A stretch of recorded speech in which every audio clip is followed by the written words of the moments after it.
Hello everyone, I'm Alan, also known as McLaren 2009, and today I'm back playing Derail Valley. Yesterday, I brought these coal cars, and also a few more over there, from the coal mine down to the steel mill. And today, I'm going to be taking these rails, and these empty cars all back to the harbor. So in order to do that, I need to go over here and set up my locomotives. Kind of improperly just parked these here on the main track, but the reason I... What?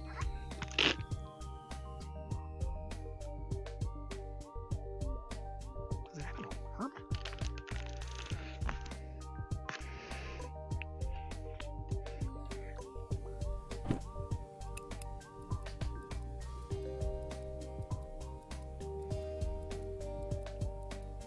That's weird.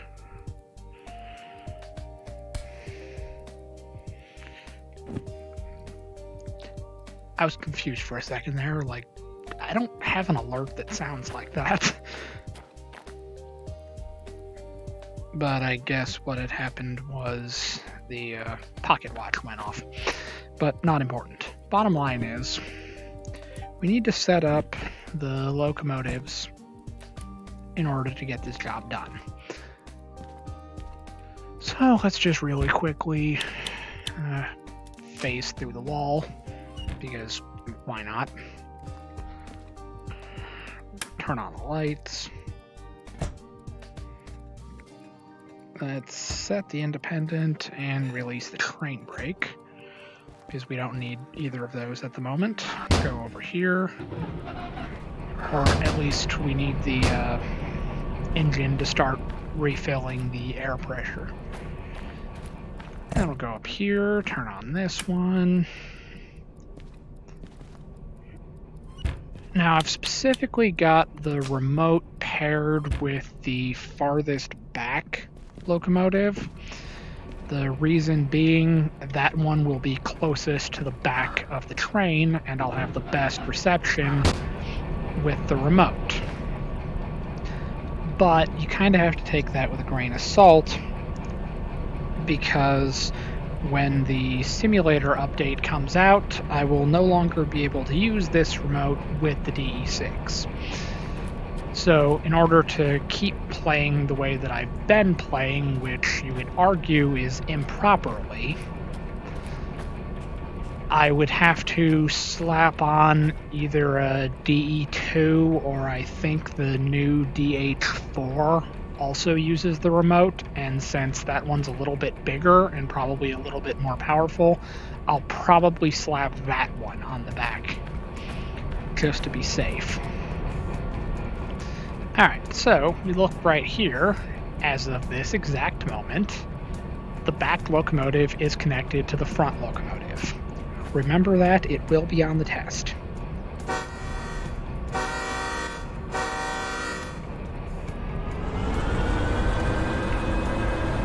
So let's go over here, and we need to get aligned with this track right here.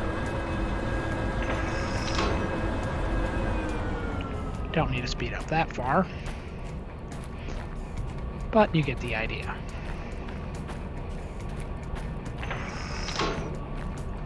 Alright, now since this is two loads of rails, it doesn't particularly matter which one goes where. What the important thing is that the rails are in front of the empty cars.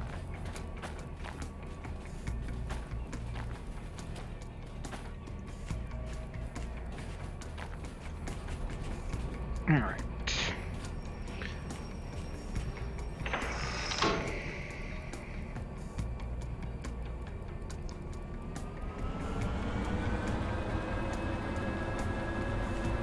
And the reason for that is so we don't inadvertently cause a derailment. Even though, let's be honest, we can do that anyway.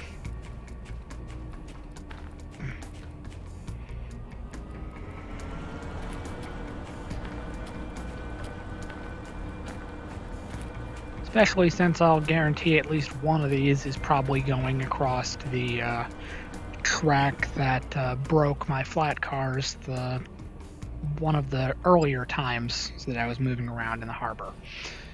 So we're going to hope for the best. We're going to try to save a little bit of time by getting hooked up to getting the entire train assembled. Then we're going to run over there and pick up the jobs. But let's be honest, I'm not getting a speed bonus.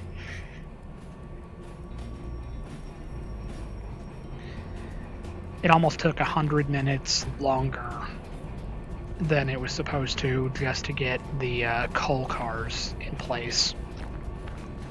So we're not doing this with any amount of speed. And the clock is still technically running on those flat cars, but they had the longest time as they had to go to the harbor. But we already failed it. It's not happening. Didn't break that. Back to the front. Air brakes. Alright, let's go to the back of the train. Make sure we've got air. Probably not the best way to do this, but it makes sense and it makes me feel like I'm doing something. Alright, so throttle up.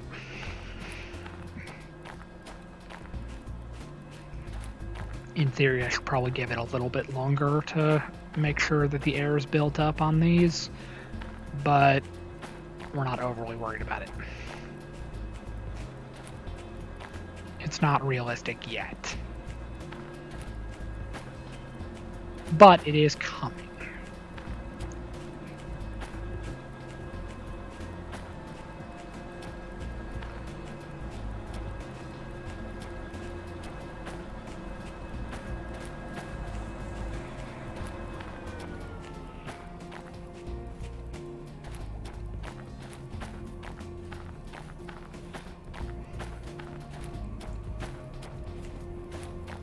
So apparently with the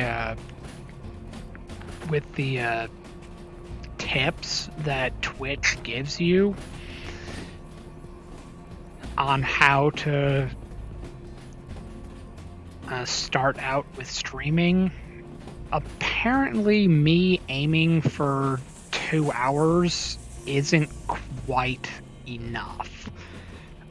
Apparently I should more accurately aim for like 3+ hours so that I have more time for viewers to kind of like trickle in.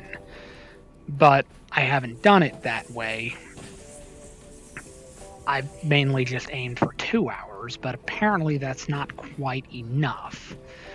And it kind of stands to reason because in my longer streams, more people tend to appear as I get later in the stream.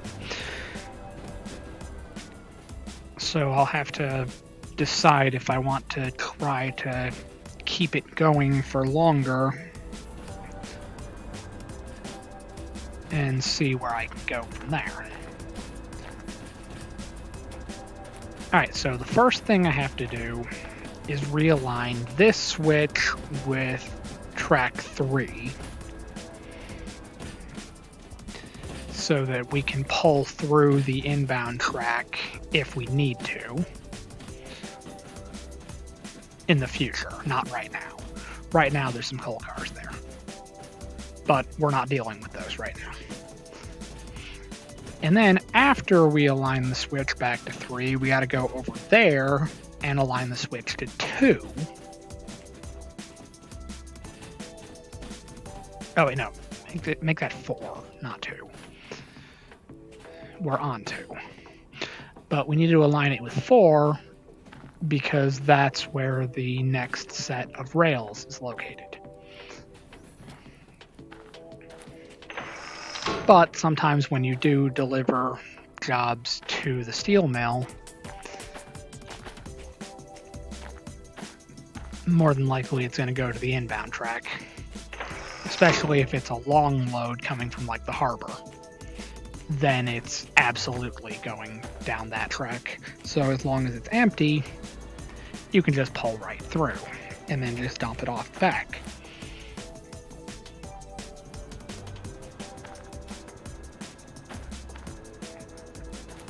Alright, so now we gotta be past this switch right here.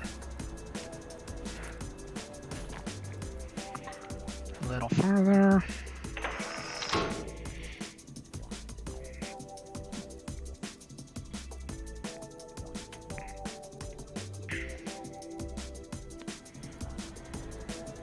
I didn't really need to use the train brake there, but I chose to use the train brake.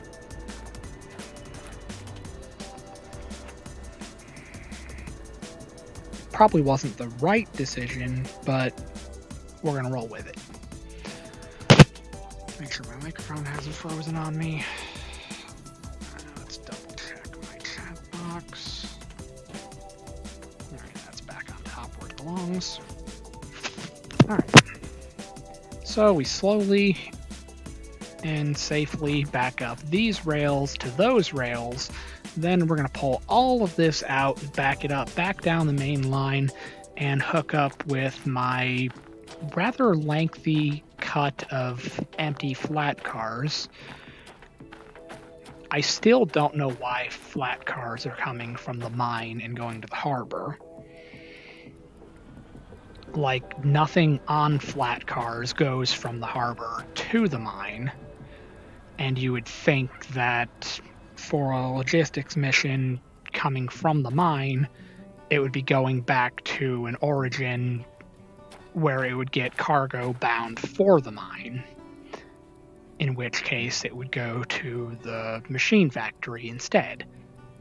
But I guess the higher-ups in the Derail Valley Rail Company decided we need more flat cars at the harbor. Although, to be fair, I should be kind of used to that as a concept from my time as a truck driver, because you see stuff like that all the time. Like, one company has a lot of trailers that belong to your company, but another company needs more trailers because they're like just getting started out. So now you gotta shuttle empty trailers from that place to the other place, even though they're not in any way related or connected. You just have to do it because that's where the need is.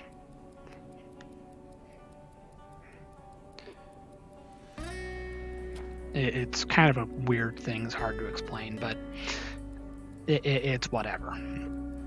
Bottom line is, there's sort of a precedent for shuffling around the flat cars.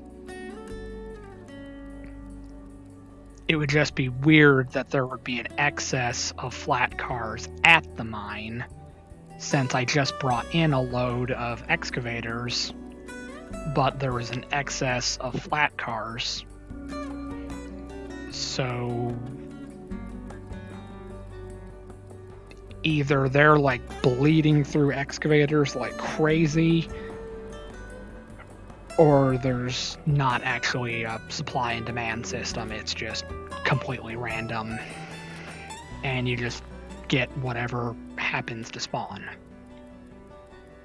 Now, let's get this put on before my train runs away.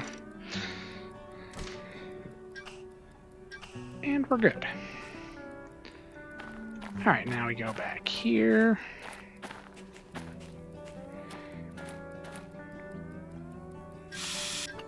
Good.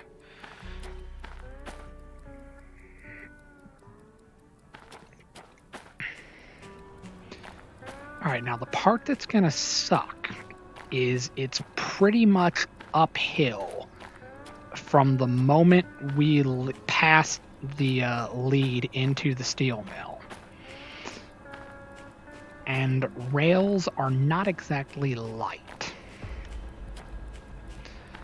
So we gotta pull this entire section we have to pull this whole train out far enough past the lead switch so that we can back up back onto the main.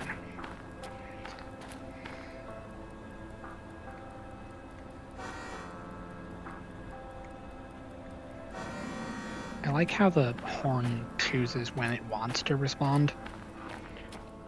I'm just not feeling it. Makes you wonder if that counts as a failure and my locomotive should be taken out of service. But to be fair, the locomotive that's paired to the remote is the trailing locomotive. So it's not the one that needs to have the horn working.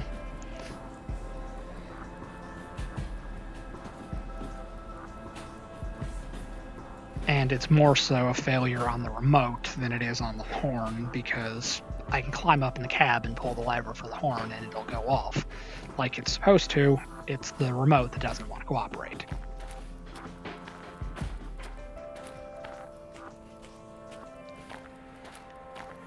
Which, this thing is kinda like crazy to me, because I had never thought for a second that there is a real equivalent to this.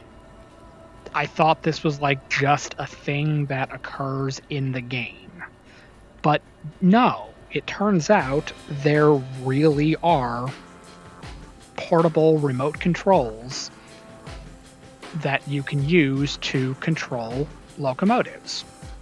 Except the catch is the system to interface between the remote and the locomotive takes up a lot of space, and it's basically hardwired into like every aspect of running the locomotive.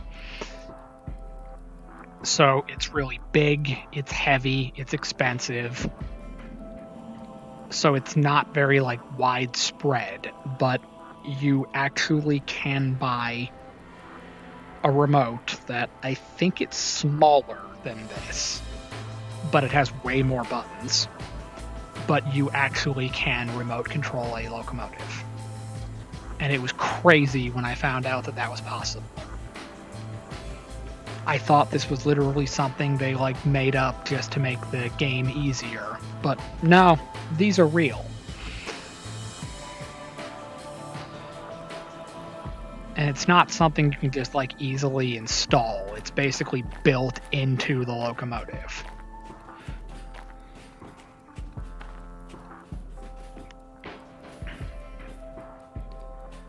And then if I actually get this job I'm working on about becoming a conductor, there is a slim chance I might actually see one.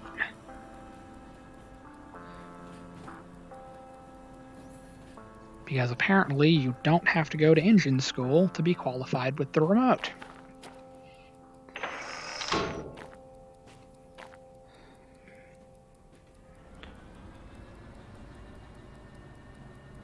So add that to the list of things I wasn't expecting to see or I wasn't expecting to hear. Alright, now all we gotta do is get this last car past those maybe 4.5 feet to the end of the switch, and then we can just back up to the empties and we can be on our way.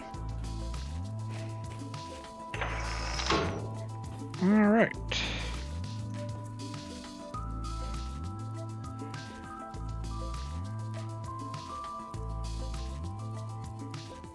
Alright, now in theory, since this is kind of uphill,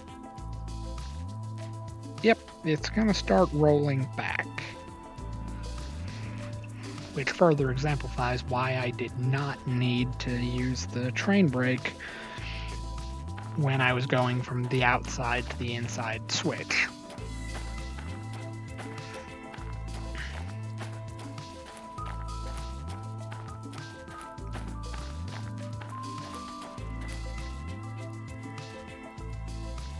The signal's not that bad. Alright, whatever.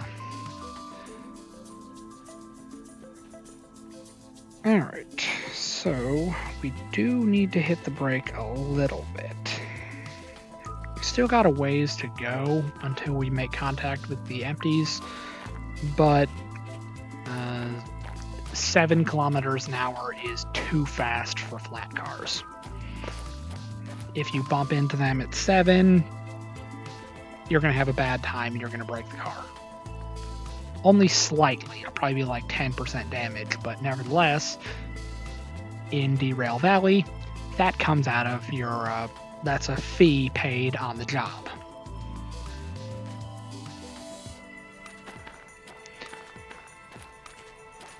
Yeah, I play Derail Valley more because I like the immersion of playing in VR, but as far as the way the jobs and the industries work, this could not be farther from how the railroad works. This game is almost as if you were like an owner-operator running your own personal railroad company. And while I imagine that is theoretically possible,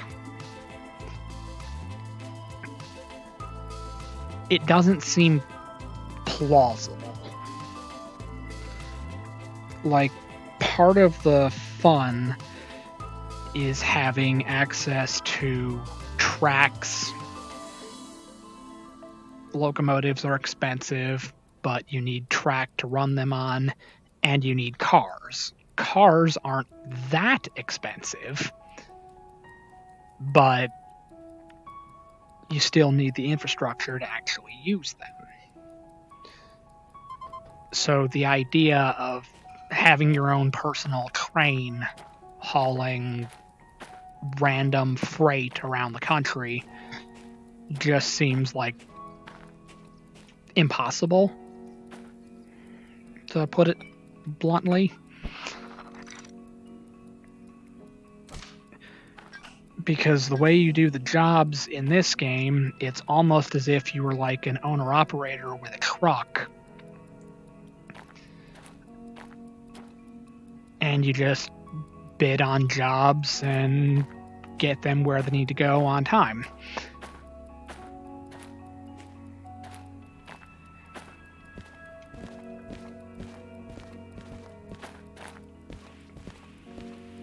It's just kind of weird, I guess.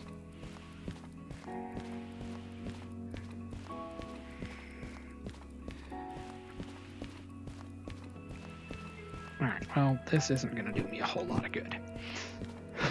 Especially not being this far back. Alright, we're going to the harbor. Harbor. And harbor. Yeah, these are about 21 minutes.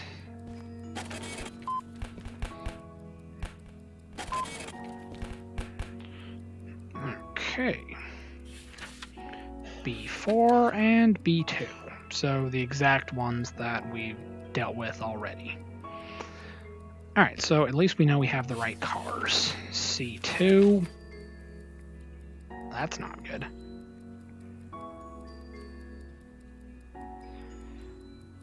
Okay, now the reason I made that comment, this is going to C2I at the harbor. We look here at the logistics hall.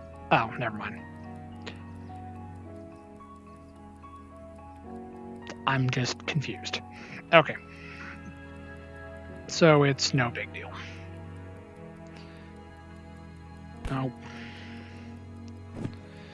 These are going to C1, those are going to C2. I guess I got confused and I thought they were both going to the same track, but that doesn't make a bit of sense.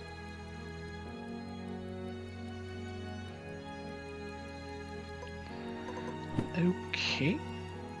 1 second. Could you stop?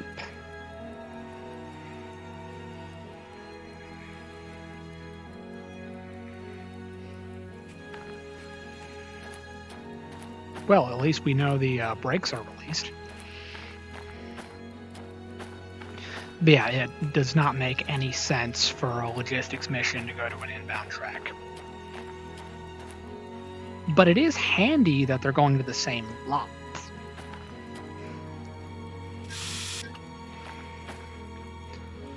But it's still funny that the lot it's going to is the liquid cargo loading and unloading area.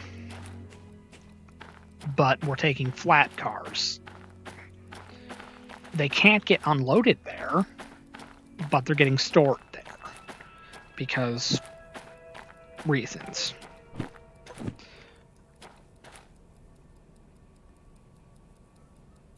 Alright, so yeah, I aligned with the main track because I dropped the empties here before I got hooked up to these. So all of our switches are aligned to go through the steel mill next time we come up this way. More than likely it'll be carrying military cargo. Although sometimes I do go to the goods factory instead.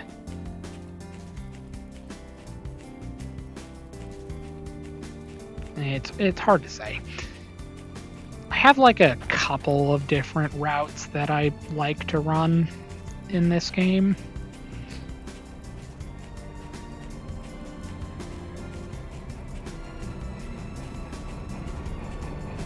Alright.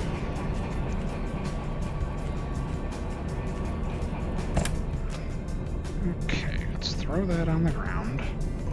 Let's grab this. And everything should be aligned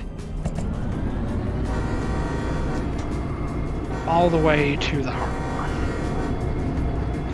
And then what we gotta do is we go in, pull all the way through onto the main line going through the E track, and then we back up into C, push the empties onto C1S, and put the loaded cars on C2I.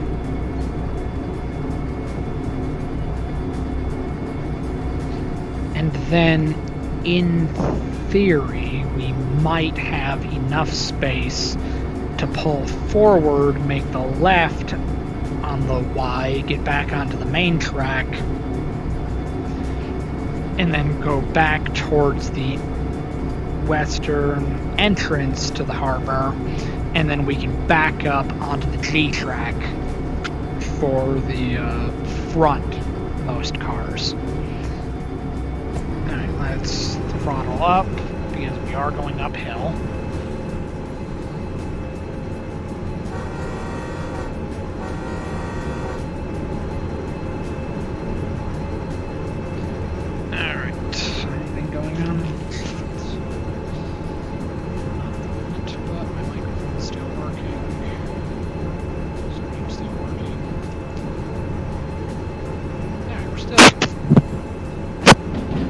Streaming in VR is interesting, to say the least.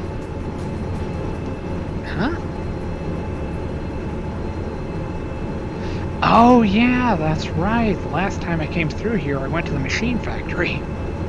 And then instead of coming back from the machine factory, I went to the military base and coal mine. So yeah, it makes sense that I just blew through that switch. Game's crazy like that.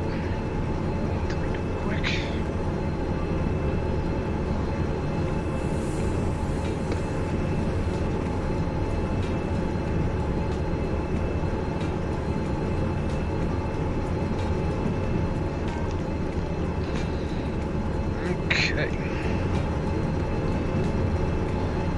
Making progress.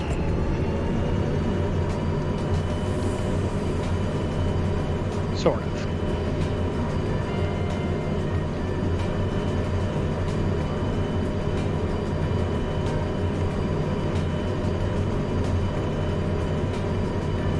But more than likely, we will not be able to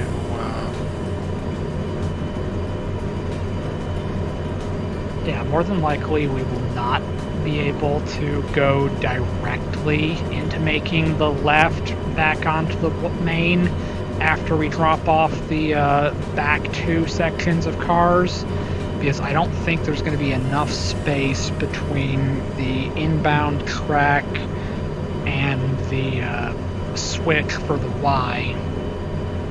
So more than likely what we're going to have to do is pull forward back up onto the loading track instead, clear the switch, and then make the left that way so that we're facing the right way when we get to the harbor.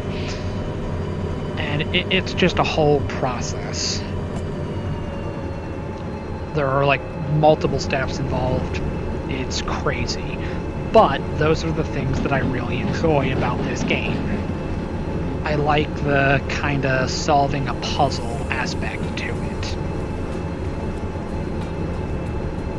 Like, how do I get where I need to go safely and efficiently? Although we can kind of throw efficiently out the window because we're not racing the clock. I believe wholeheartedly in the phrase slow is smooth, smooth is fast.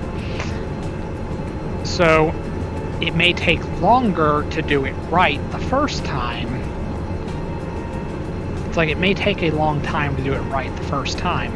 However, it takes a lot longer to undo it and do it right the second time, or even the third time.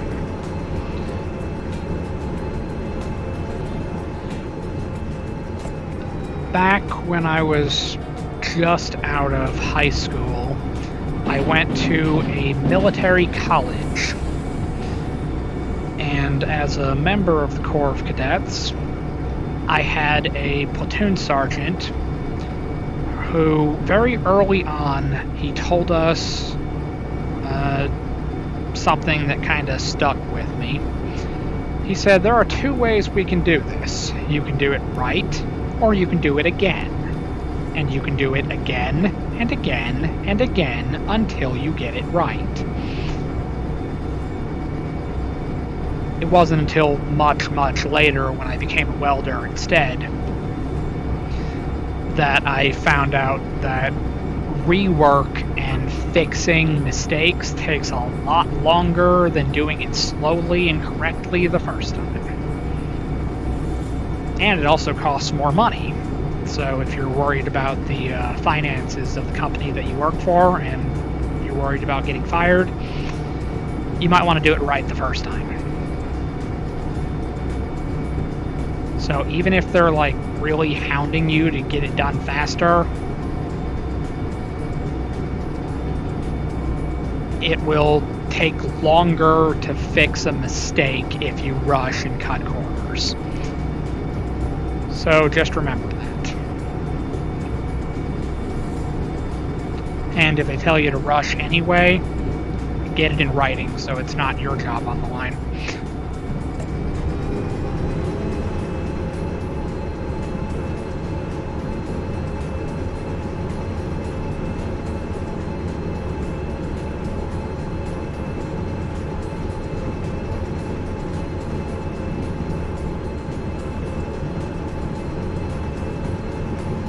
Like a good rule of thumb, like responsibility for something going wrong ultimately rests with the highest person that had the ability to prevent it.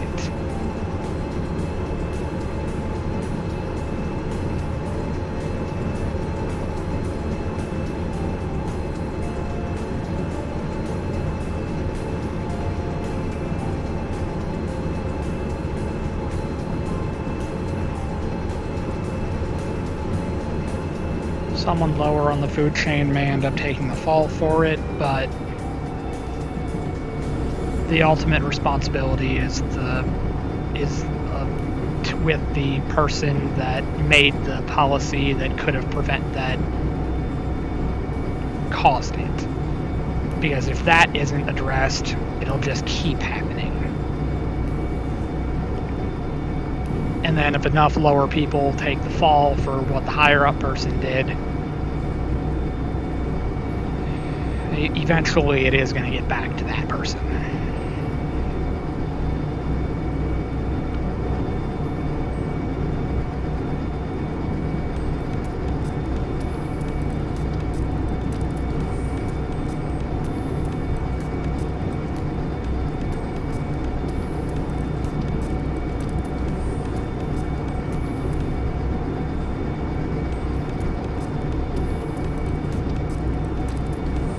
Alright, so all of our switches are aligned to get back to the harbor. And then once we get back to the harbor, we should be aligned in a straight shot clear to the E-track. Which, this train is actually pretty good size, all things considered.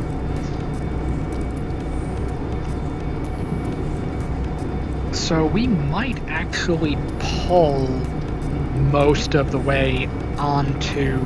We might even go clear out the other end of the E-track before we can back onto the C-track.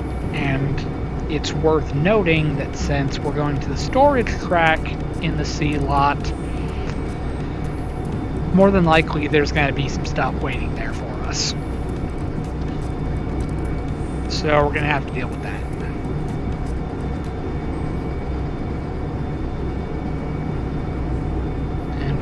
Up on the Y, so we need to kill the throttle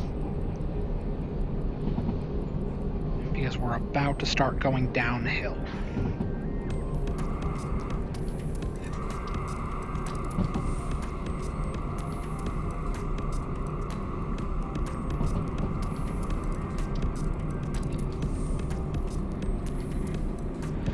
On one hand, it would be kind of cool if the locomotive had the cutoff valve, but it wouldn't accomplish anything because none of the locomotives are cut out. Like, as long as they're connected with the MU cable, I can go and touch the controls in either cab, and I can affect the controls for the entire train, and it doesn't matter. So at no point is either console cut out. But since they have the place for the valve, I would just put a plug in it or something that you can't interact with, but just have it permanently in the freight position.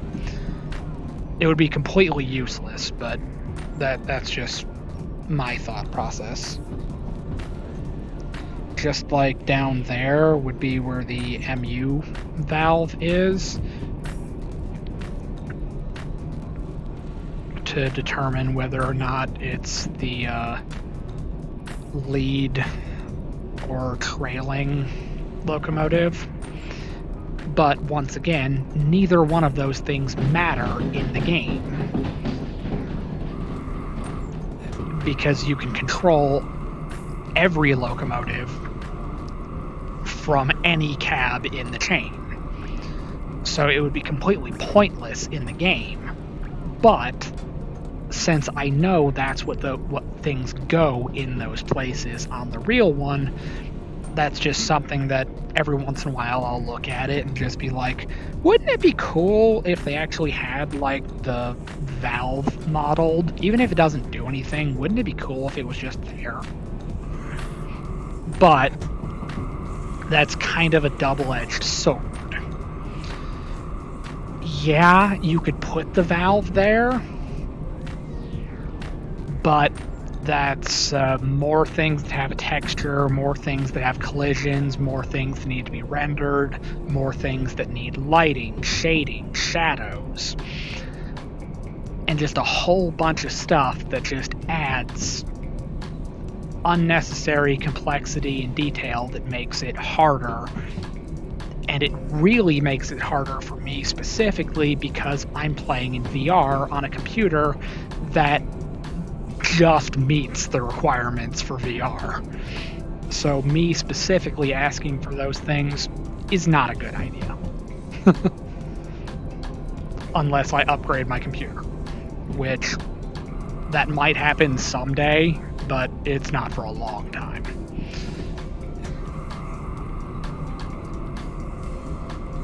Although I guess if I actually did hypothetically make a career out of streaming, as unlikely as that may be, the first thing I would have to do is upgrade my computer. Yeah, as soon as I become a Twitch affiliate in the distant future, I'm gonna upgrade my computer. Calling it now.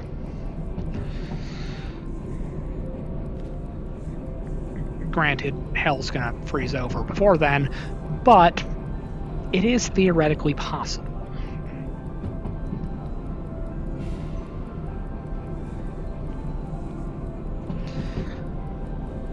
By being much more consistent this time around than the first time I attempted streaming,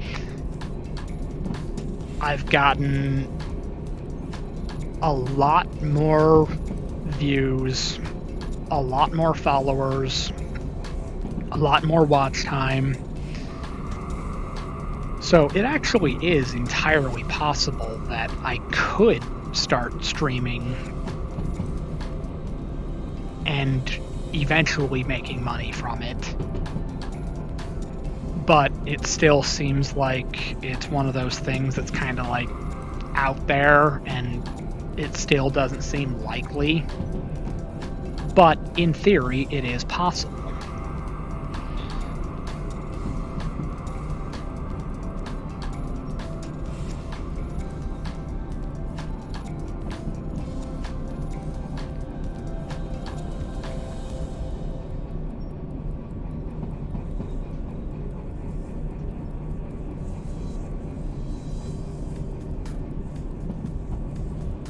And what's really weird is both times that I've attempted streaming, I picked like the most obscure games. Like at any given time, like worldwide, there might be 5 channels playing Derail Valley. It's going to spike a little bit when the simulator update comes out, and then more people are going to be jumping in after we derail the hype train real quick.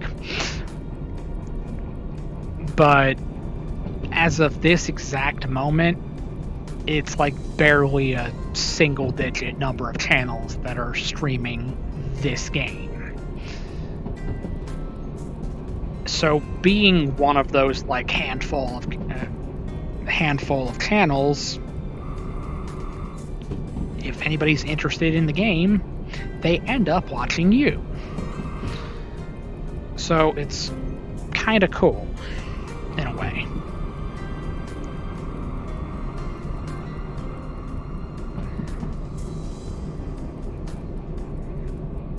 Okay, my computer's freaking out. It's loading in the harbor.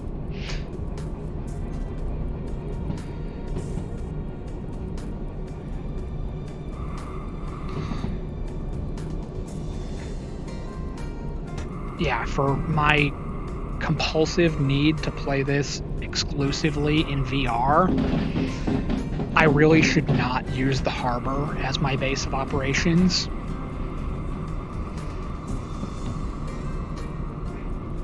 But it's just whatever. Let me check to make sure my mic hasn't died on me. Alright, yeah, it's just a little bit of lag and frame drop from just loading in all of the jobs and cars that spawn at the harbor. It's no big deal. It's kind of to be expected.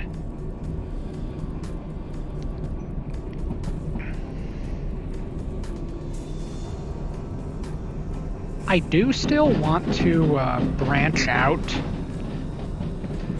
and play a few more different games on stream. Even I have a couple more VR games that are pretty cool to play. But the problem is, if I do any of the ones that you have to stand up to play, it gets tiring after a couple of hours.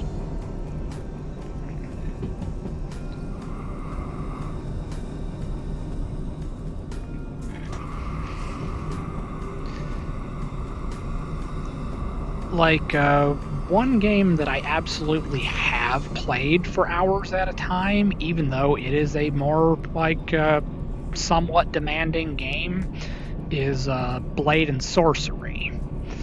Except there's a catch. I like playing Blade and Sorcery. The physics is awesome. You can almost climb on, like, anything. And the weapons are modeled amazing. The game is really, really cool. Except for me specifically, I got it from the Oculus store and not on Steam.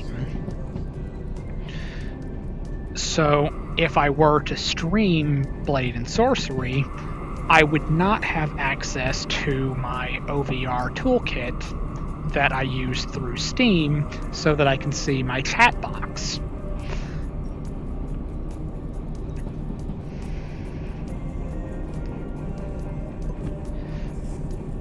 So instead of Blade and Sorcery, maybe I should play like Gorn.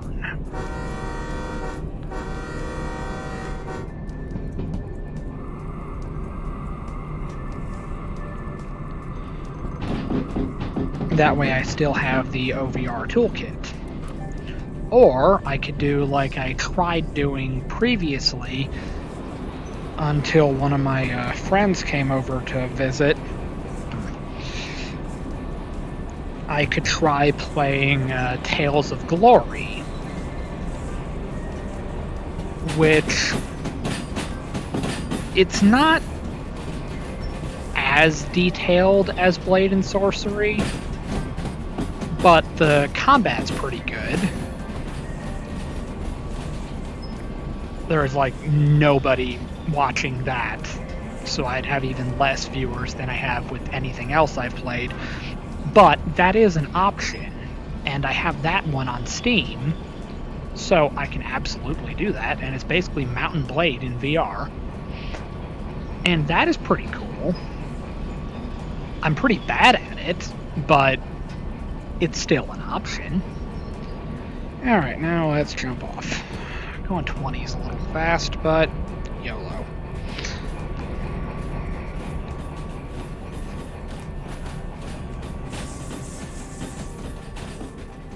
It's only like 16 miles an hour. What's the big deal? Alright, now let's go over here. Alright, yep. Left, left. And that one's aligned for the main track.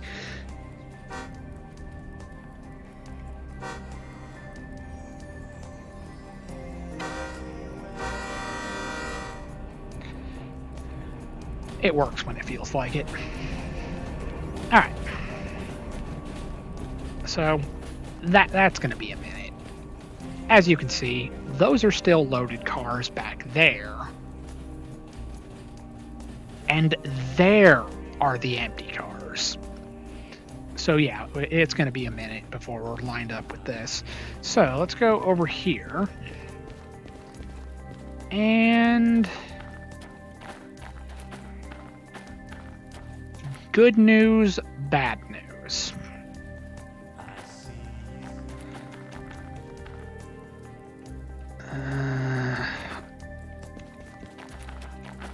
Alright. We might be able to make it work if we shove these all the way back here.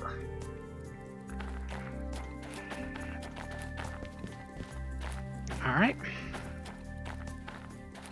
Let's make it happen.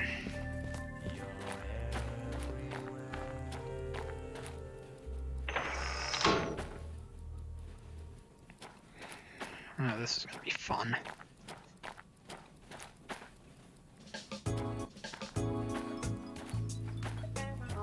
Yeah, it doesn't look like there's going to be enough space to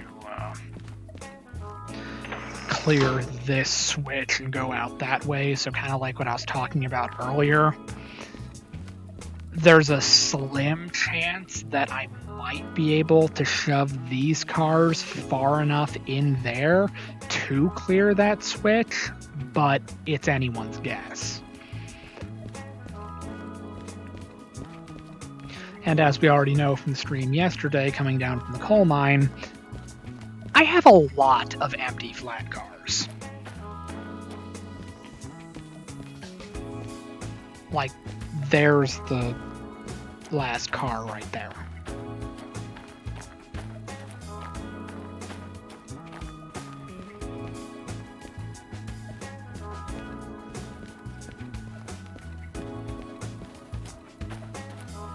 And you can see from our black smoke down there that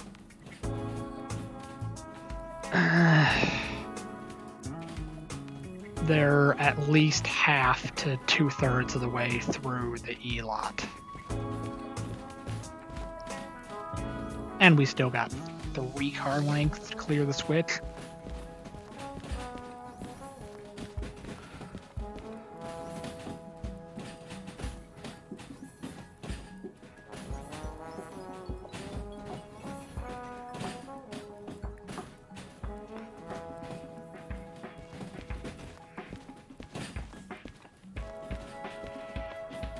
Oh, perfect.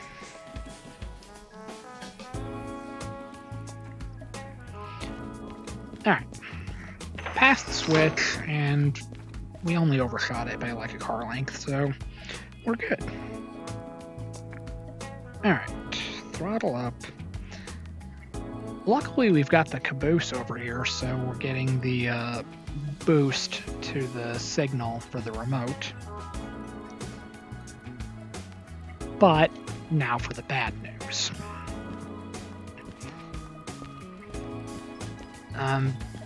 Pretty much like all of these switches between the C and back of the E track, pretty much like all of them that the train is crossing right now are kind of buggy, and they have a bad habit of, on a good day, it'll just slow down your train. On a bad day, it'll blow the cars completely off the tracks. And there is nothing you can do to avoid it.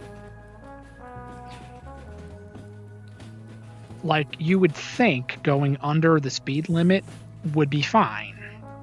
And generally speaking, I would agree with you. But if we walk over here, you'll see right here that this track is mostly level and we can go 60 kilometers an hour. But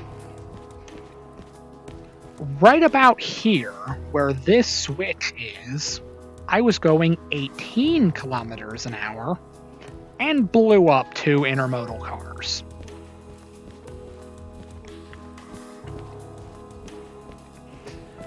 So I've pretty much adopted the policy of whenever you're moving around in the yard, don't go more than 20. Just don't.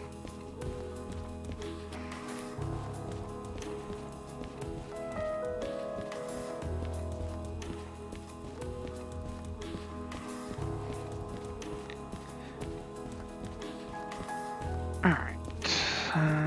There's the last empty.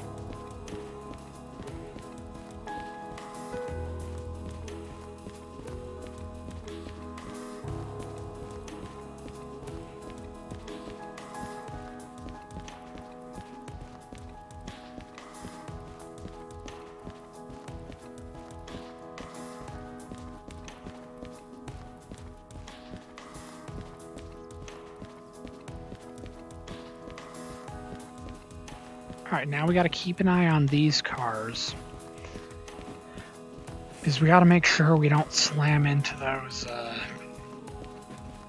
general purpose like hoppers over there.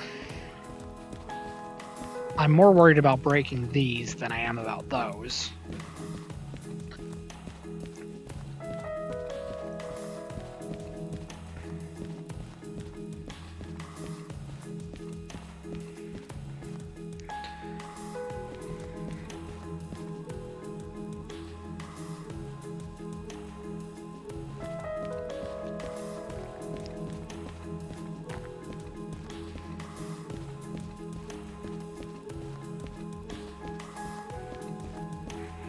I really liked how when they did the showcase recently for the new environmental sounds,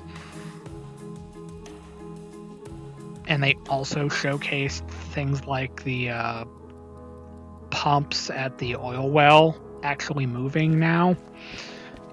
So little stuff like that are small details kind of make the world feel more alive, sort of. Those just add to the things that I'm really excited about with the simulator update. So I would imagine you're going to hear things like pumps, bubbling liquids. You might even hear like seagulls, ship horns. I don't know about any of that specifically, but they said that they're adding more like environmental sound effects to kind of make the world feel more alive. And I am all for it.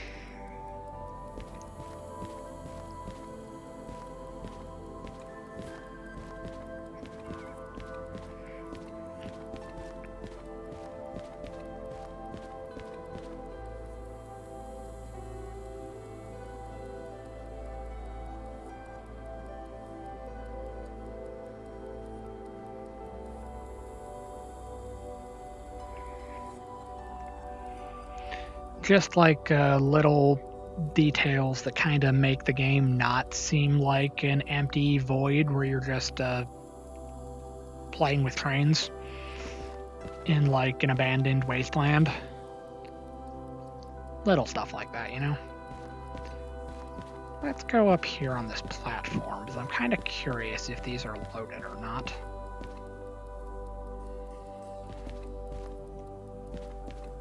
It doesn't have cargo, so no, it's empty.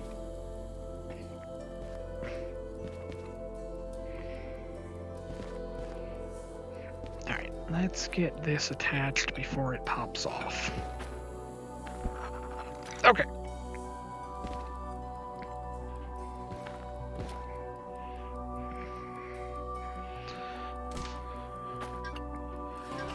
And that's how you get turned into a pancake like the Looney Tunes or something like that.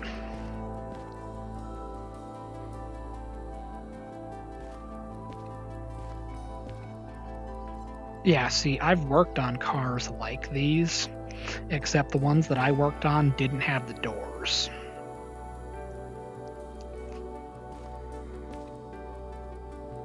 And the ones we had were all black. Alright, so now we gotta go over to this end. And we gotta see when the last empty car passes this sign. So, went a little far, but you get the idea. Now, we've got some space between this sign and that sign way back there.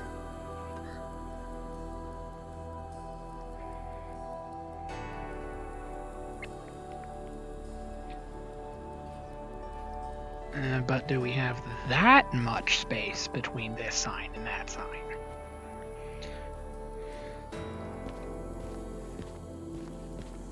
Otherwise, we're going to end up pushing those cars off a cliff. And as fun as that might be, that's not a good idea. And it's also kind of costly.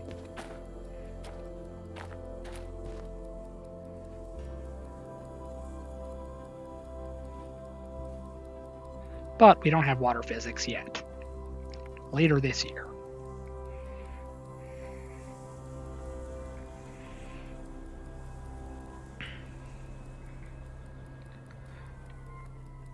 And I don't know if you can actually push through the buffer. Oh, there's plenty of space. We can easily fit 4 more cars in there.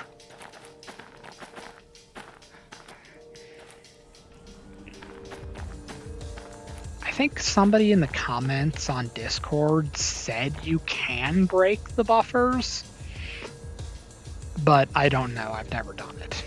The only thing I've done is slam a DE2 into the buffer at full speed. Shortly after the Overhauled update came out.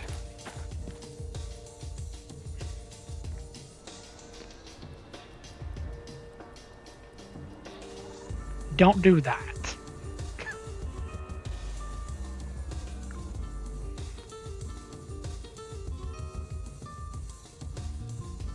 And specifically pay attention when you're working with the remote.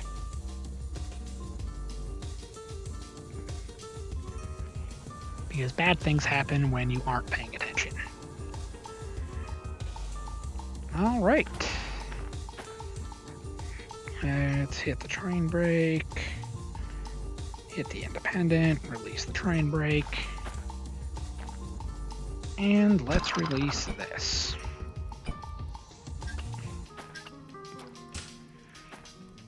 Alright, now we go back here, and we need to disconnect this from that. Because we are still worried about our imaginary yard workers. So we don't want them to have to hook up to a cut of cars that is completely unrelated. And yeah, we got another like 3 car lengths right there. So we're golden in that regard.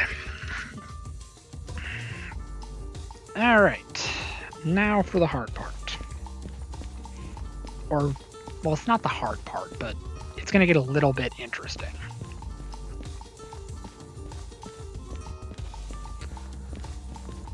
Because we got to pull forward out of this track, and then we have to get these cars onto this track. This track is empty, but it's still going to be interesting.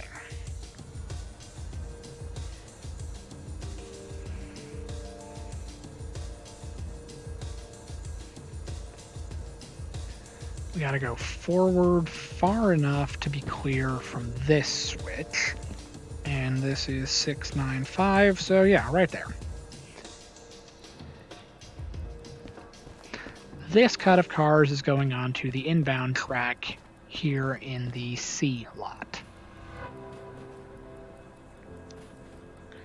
Which it's still weird that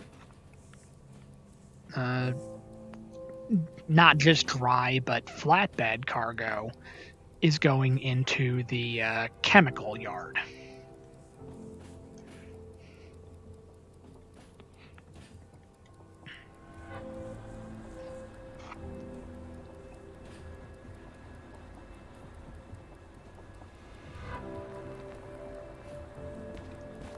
But you'll notice that the flat and intermodal cars and containers are stored in the chemical yard, and then the tankers are stored in the intermodal yard.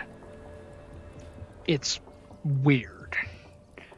But I don't think there's necessarily any logic to it. I think that's just where the AI puts them.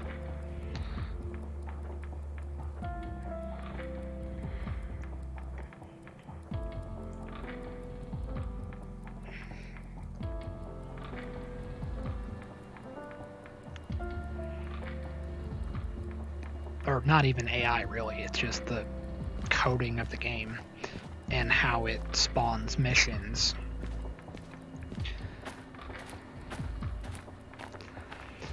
But it's just interesting that you load and unload tankers over here, but you don't store them over here.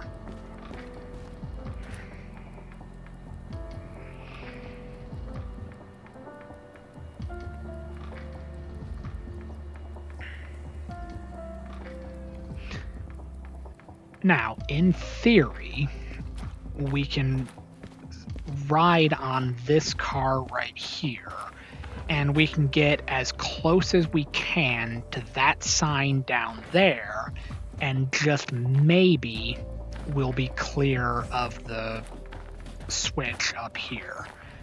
But I don't know. It is only 7 cars. There is a good possibility that it might work exactly like that.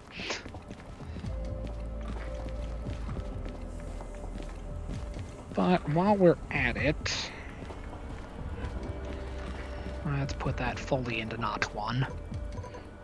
And logistics hall.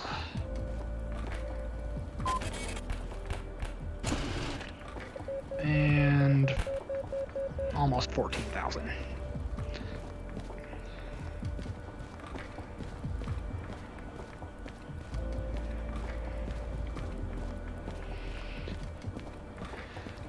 So, not a whole lot, but it was just empty miles.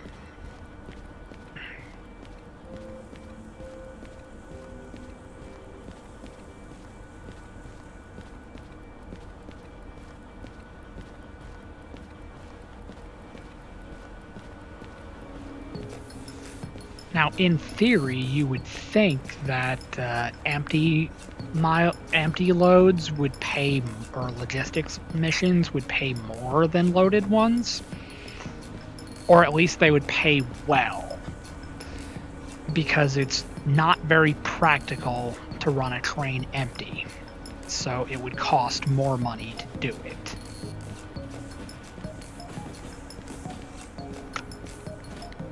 So whoever's doing billing for Derail Valley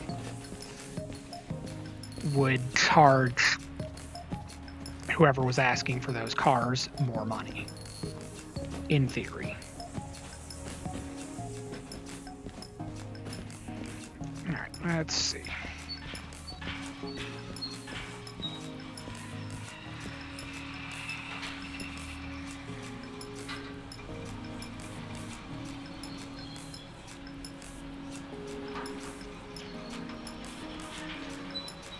If we can get these shoved in here far enough, we won't have to worry about getting turned around because our locomotive will be right there at the switch.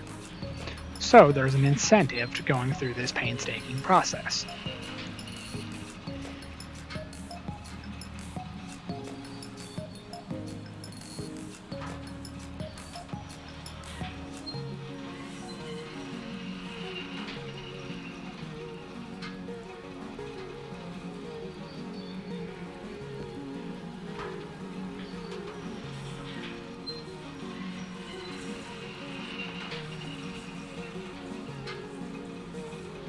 You would really think these would be like banded together in addition to having the straps holding them on the cars.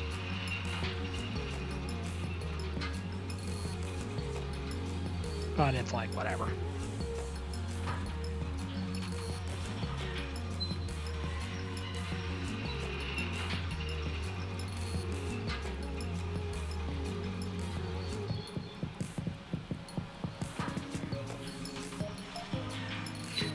It is kind of cool that in my orientation, my first day on the job at the factory, the guy in the safety office was explaining to all of us going through orientation that you don't realize it, but when old train cars are rolling down the tracks, you can hear them like clicking and banging, and you just hear a lot of sounds as they just roll down the tracks. But brand new cars, like the ones that are being built in the factory, are completely silent. You don't realize it, but you have had hundreds of cars roll past this window, and you haven't heard any of them. So that's just kind of cool. Alright, 695, 774, 501, 296, 563, 770, and last but not least, 074.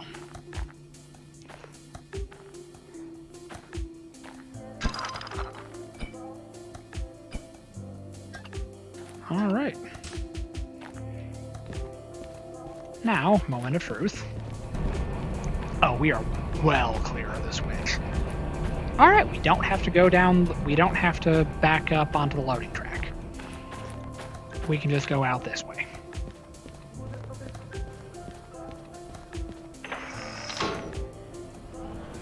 However, that being said, we're still going to flip the switch to the loading track because this is still my preferred way to turn around with a loaded train. But it's whatever. And let's grab my remote.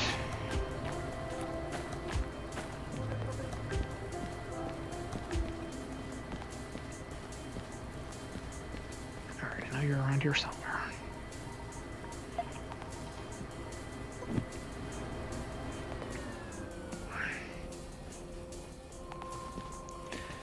Alright, now let's go over here, drop this off.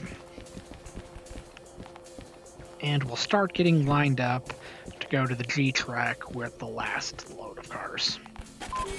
It'll be the big one, too.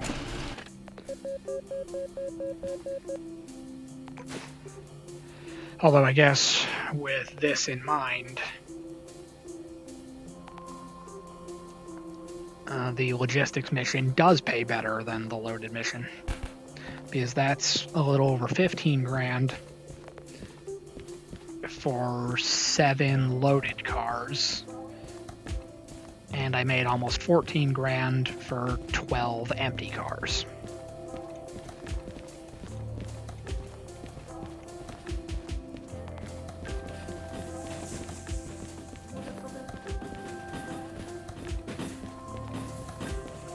But you also have to bear in mind that it's the cost for distance traveled as well.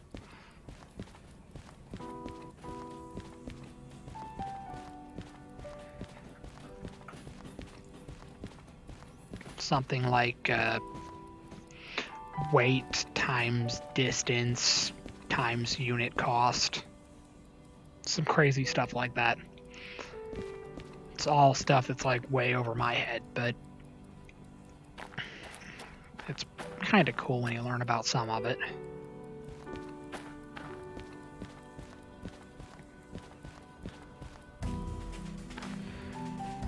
Okay, we need to go over here and flip this switch, not that switch.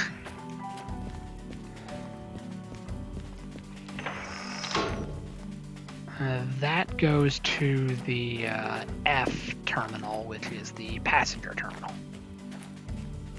Which is a pretty handy place to shove cars if you're like building a train, because the game doesn't put anything there.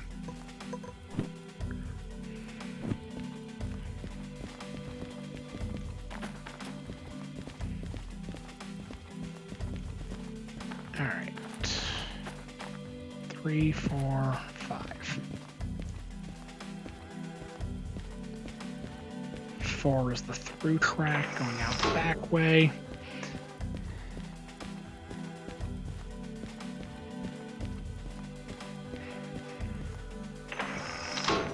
Alright, we are aligned. Let's go find my train. It still hadn't cleared the switch yet.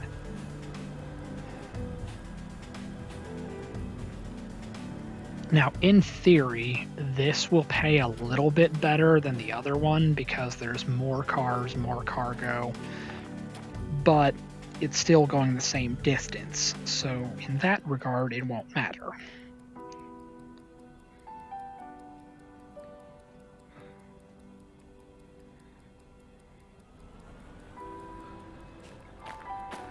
Although it helps if I flip the switch, generally. And I need to flip this switch. One of the realism mods, I think, has like a setting where if you use the spring-loaded automatic flipping on the switch, it damages the wheels. I don't know if that's a thing in real life.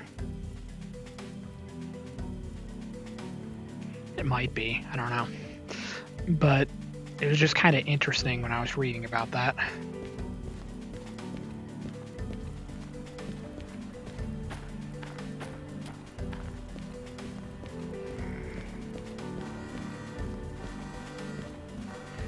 For sure, now the horn wants to work.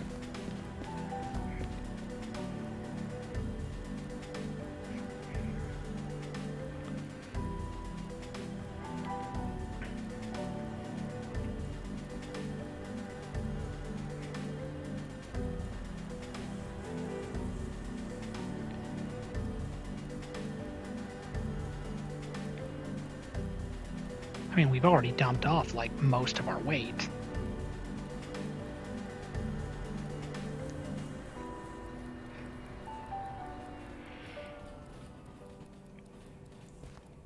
Alright, so now let's just watch these as the... sure. Whatever. Alright. We're just gonna ride this in.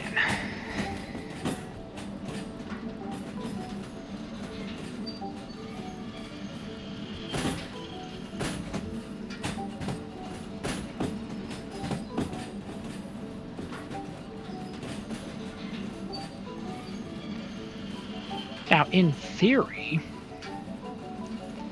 I might actually be able to just kick these. Just switch this to -1.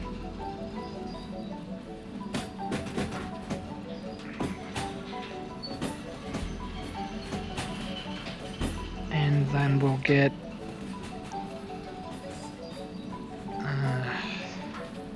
I don't want to do it too soon because the brakes will kind of like lock up on you and it'll bring itself to a stop.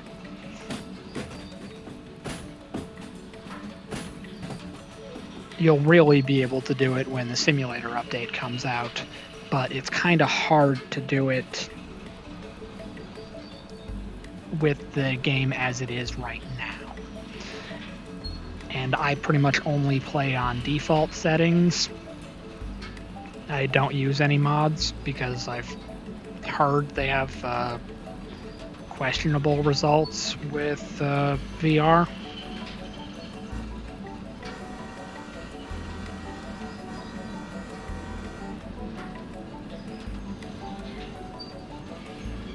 Alright, let's go over here. This is 12 cars.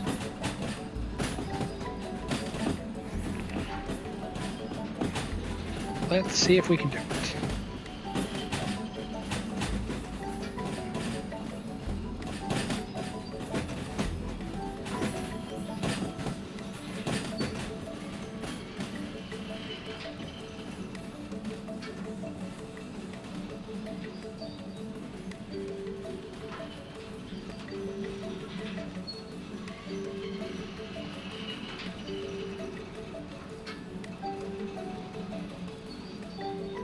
This might actually work.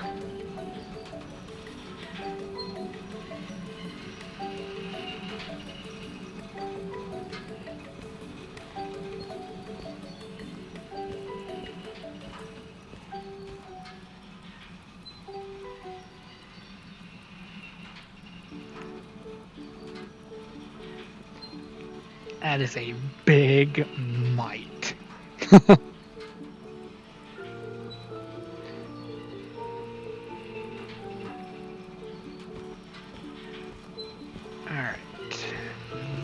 is the sign for this track.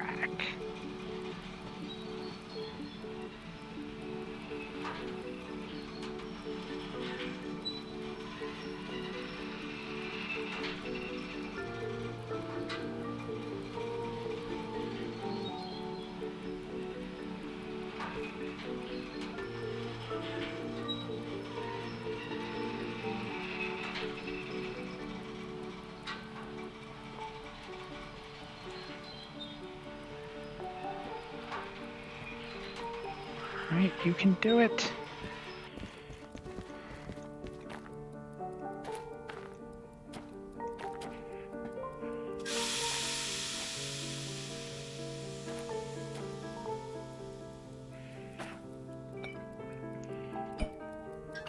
Alright. We successfully kicked the cars into the siding. And just to run down, at least 2.5 cars past the sign. So it is in the right place. So let's go get this turned in.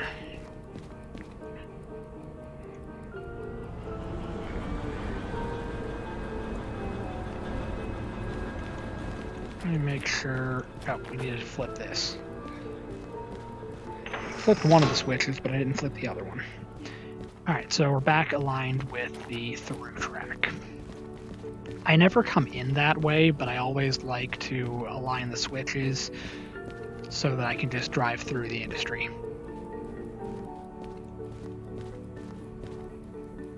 It's weird that the road just like comes here and just like stops. It's gonna come in at like 3 in the morning and just like fly into the harbor. It'll be great.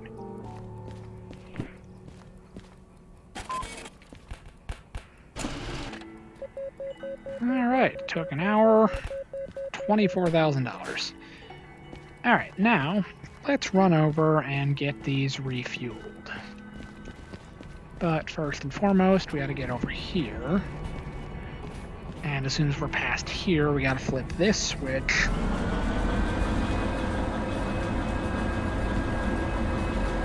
You don't even have any cargo. Stop messing with me. Get past this switch, so we're realigned with the E-track once again.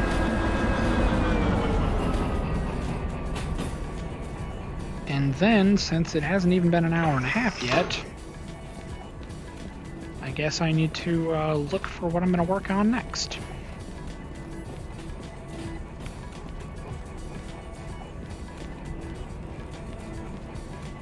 Most definitely not the loading the gondolas with scrap metal, because I don't want to dig those out.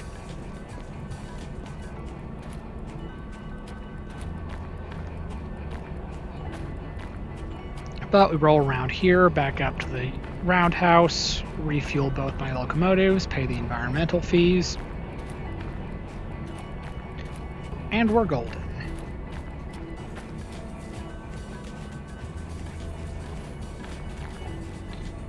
Keep checking out chat. Quick.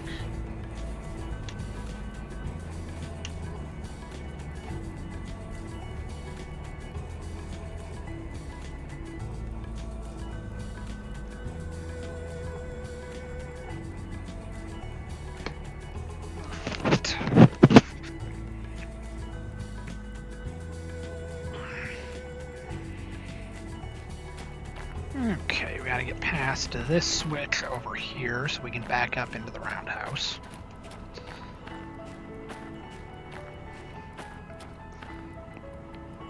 And then we ought to go over and look at the table in the station office to see what jobs are available. Might be able to get hooked up to my next series of jobs.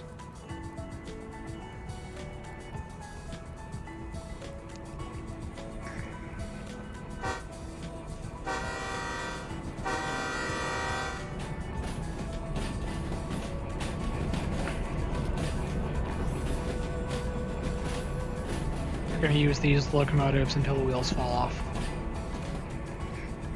Or simulator comes out. But the wheels aren't going to fall off because we keep servicing them every time we get back to the station.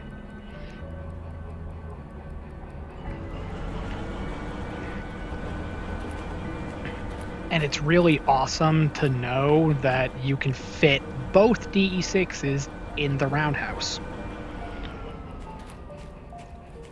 Mostly just because the console or the terminals to refuel and all of that are pretty close to the door, so you can fit your second one behind it. But then you go somewhere like, say, the machine factory, which also has a roundhouse just like this. You can't fit both locomotives in there because the consoles to refuel are kind of in the middle of the floor. So you have to get more than halfway in before you can even trip the zone to refuel. So when you're at the machine factory specifically, you have to break them apart and fuel them individually. But City Southwest, the harbor, and the steel mill can all fit 2 DE6s at one time. And it's like the best thing ever.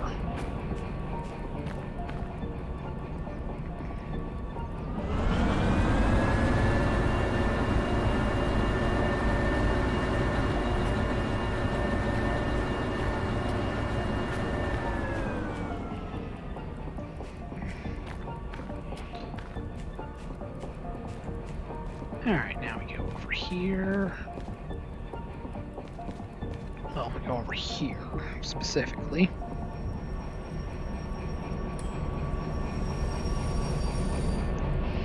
Okay. Let's go up here, turn this off.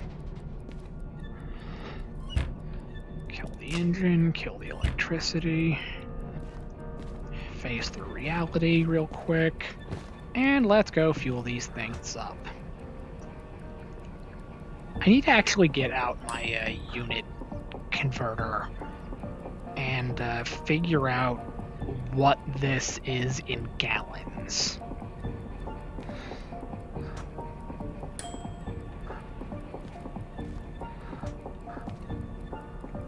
Because at first you'll look at it and be like, oh, that's like 3 something per unit of fuel. But then you remember that everything else is in metric, so that's 336 per liter of diesel. And that is going to be expensive if you convert that to miles per gallon. Or not miles per gallon. Price per gallon of diesel. Alright, now the really cool thing that's kind of like an example of what I was saying earlier about how it doesn't matter which one you control. Touching the controls in any of them mirrors touching the controls in all of them. So my rear locomotive is connected to the remote, but my rear locomotive is off. My front locomotive isn't. So I can throttle up and release the brakes using the controls for the locomotive that isn't running. And it's currently serving as just dead weight, but all we gotta do is just back it up until it's like a foot away from this bumper back here. And we're golden. See, at the machine factory, the terminals are between these columns on that side. Whereas here at the harbor, the terminals are between the door and the first column. So it works.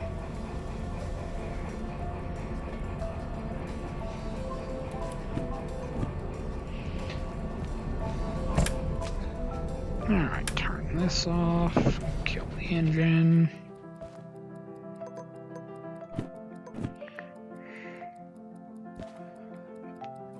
Kill the electricity. There's probably a way you're supposed to do it, but that's just what I've started doing.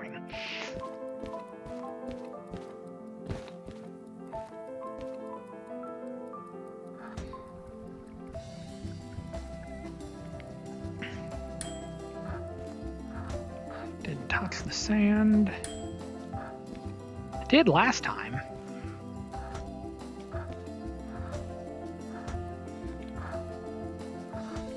Okay.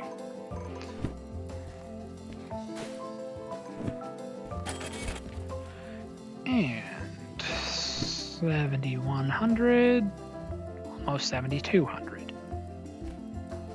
All right, not bad. All right, so now let's run over to the station, pay off our environmental fees, and see what jobs we've got available this time around.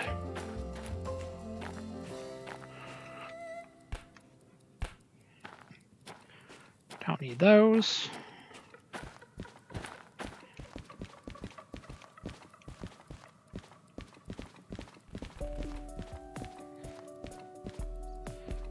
Alright. Fee. 400 for each. Not bad. And we're still up to almost $1.8 million. So we're doing good.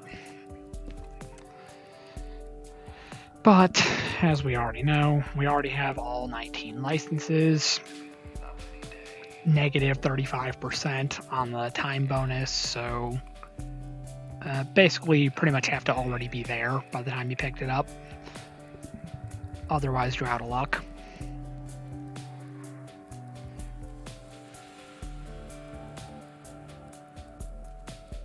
But only 120,000 copay? So in theory, I could cause some considerable chaos. But I would prefer not to do that. Alright, so what do we got? We have Harbor to the Steel Mill, 18,000. Let's just get rid of the shunting ones for now.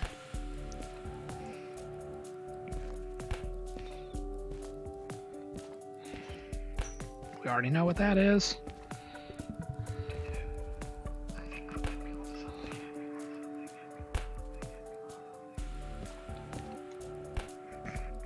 Now let's just make a mess. It'll be fine. Guaranteed it will not look like this when I spawn back in for my next stream, if I hypothetically chose to stop it here. Which I probably won't, because I don't think I've been doing it long enough. Alright, so looking at our destinations and the money we hypothetically stand to gain by going to those destinations, let's see what seems like the move.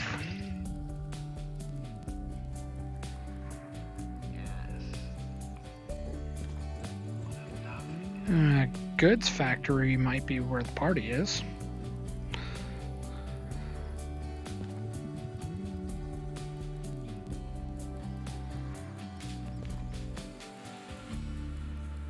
Yeah, the goods factory is looking like the move.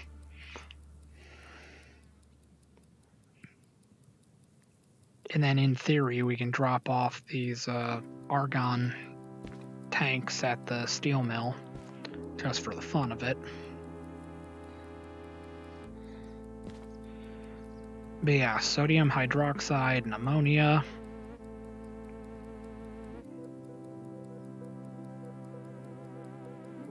Well, at least those are both bases.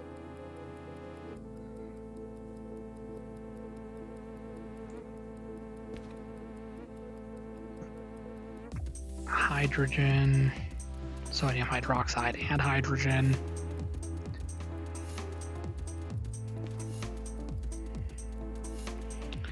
Because the other alternatives would be City Southwest, and the Machine Factory.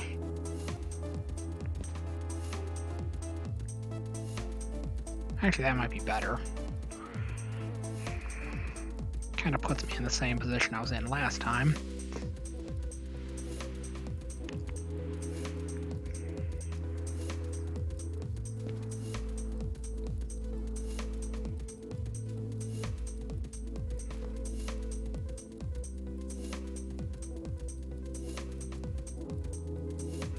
These are close.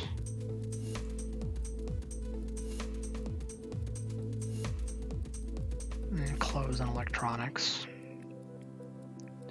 That's going to City Southwest. That'll probably be at the back.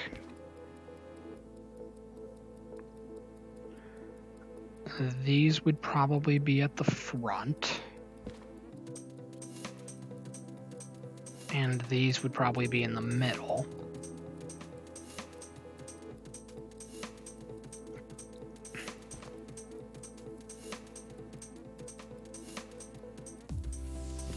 I don't know. It's hard to say. Let's go walk around the yard real quick. They're probably over in E and G. Wait, hold up. There's cars?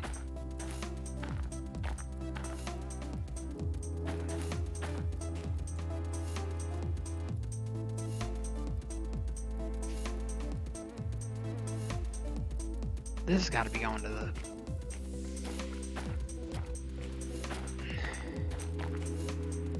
Alright, well, this is cryohydrogen.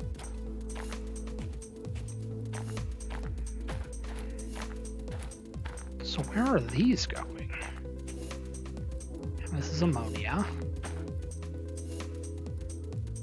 It's interesting because the here in the US, the caustic and corrosive placard is white.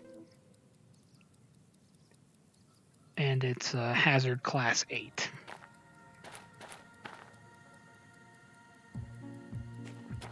So when you see a yellow placard, you initially would think of either oxygen, an oxidizer, or something of that nature. Also organic peroxide, but they're yellow and red.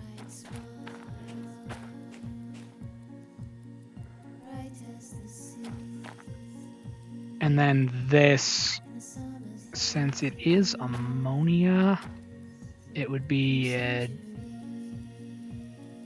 class 2, but it would be a white, it would be an inhalation, poison gas inhalation hazard, and caustic and corrosive, but it would say corrosive on it. Oh, I mean, it says corrosive on it, but it would be white. I'm curious where the cars are going. That would kind of mix it up a little bit.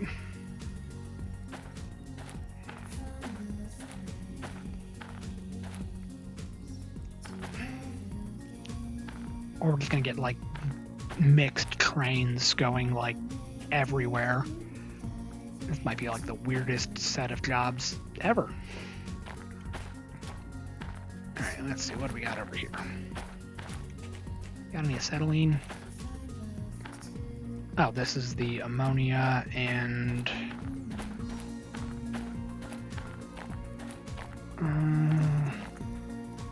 hydrogen and ammonia. Oh, no, hydrogen and sodium hydroxide. So this is going to the machine factory. I think this is going to the machine factory.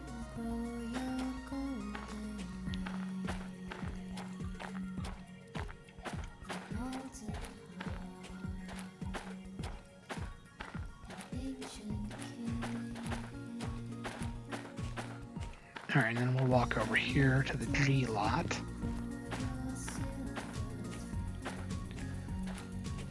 Yeah, see what I mean? Nothing goes in this lot. Not until passenger routes get added to the game. And that's not coming anytime soon. That'll probably be long after even Simulator's released.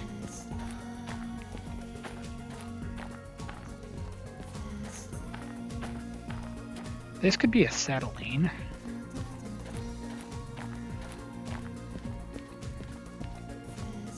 Nope, this is cryohydrogen.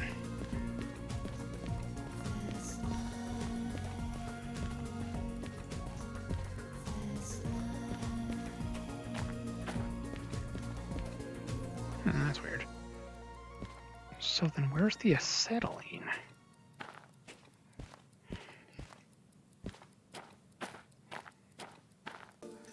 Those aren't connected, and that's just a tanker.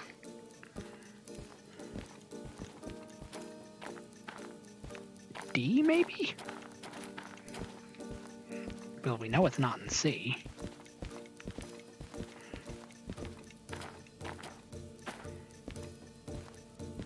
This is asphyxiating. Nitrogen. It'd also be a white placard that says inhalation hazard. But it would be right next to a green placard saying non-flammable gas.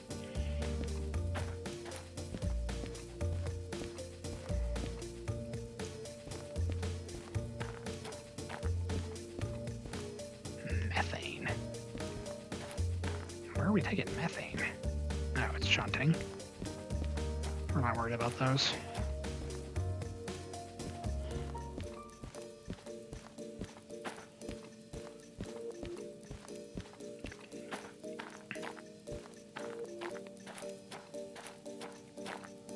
So then where's the gasoline?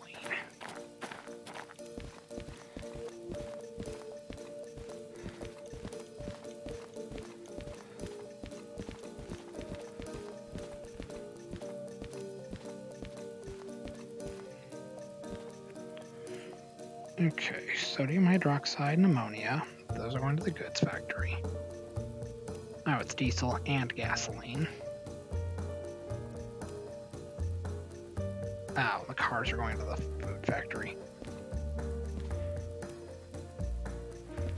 I really don't want to go to the food factory.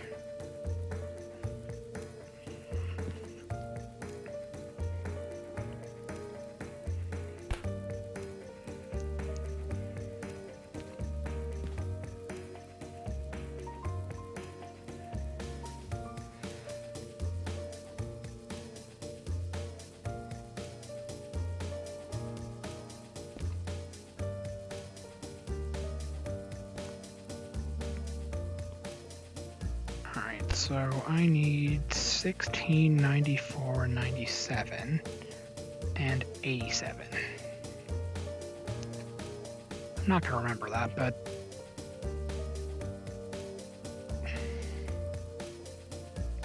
I'm stuck. How do I get over here? Alright, I'm in the wrong place. Let me get a drink real quick.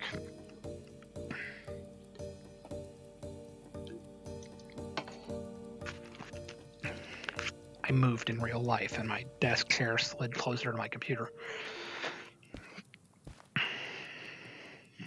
Which is like the weirdest thing to notice because I had to move myself. Alright, so I think I know where that one is. But we need to find the acetylene, the diesel, and gasoline. They're probably in the E lot. Probably looked right at him and just didn't realize. Oh, well, those are orange, so this is probably the diesel and gasoline. Flammable and explosive. Yep, gasoline. Alright, so this is going to the machine factory.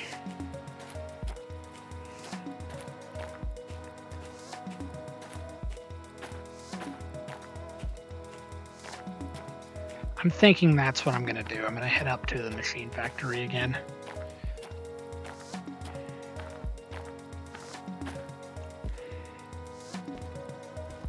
We know this one, if it's like 87, yeah.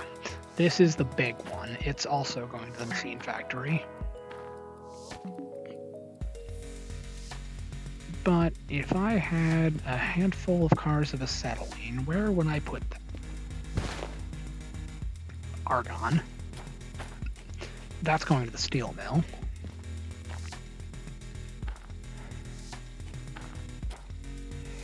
No, that's cryohydrogen.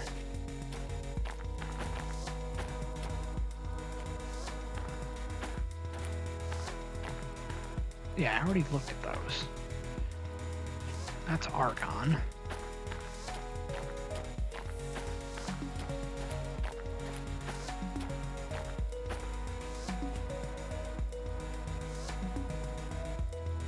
Alright, let's see. This is 35,000. 30,000. 37,000. But to be fair, that's 30,000 plus 20,000. So that's 50,000.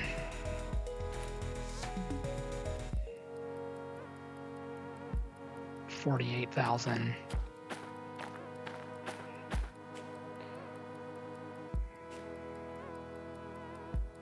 42,000.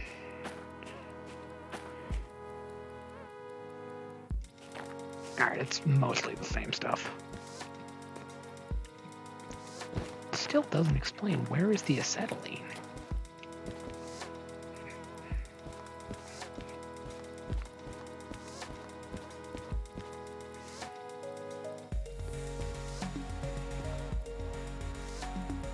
It's not those. It's not those.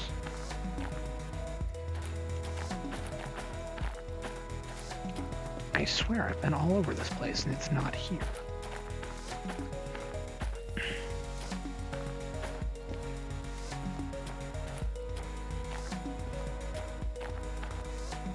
Wait. Oh, it's right here.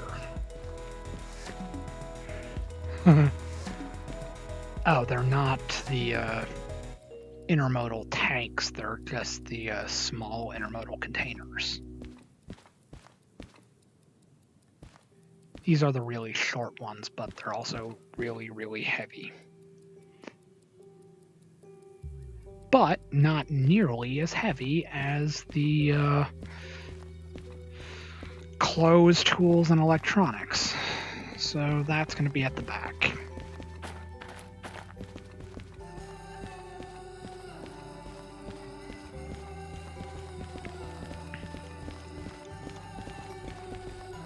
Alright, so what do we got? Gonna bring these. Gonna bring these.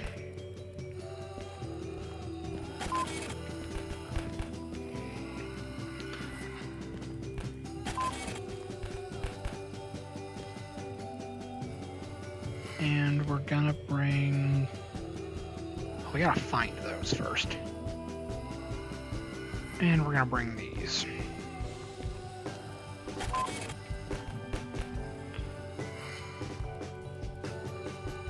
And this one is 4 intermodal containers that are rather light.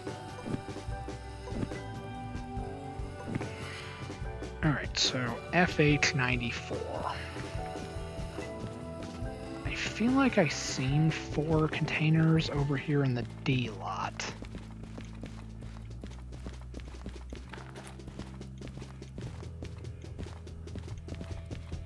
No, I definitely did not.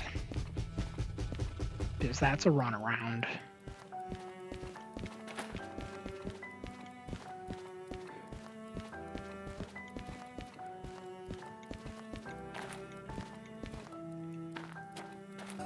It's not in G.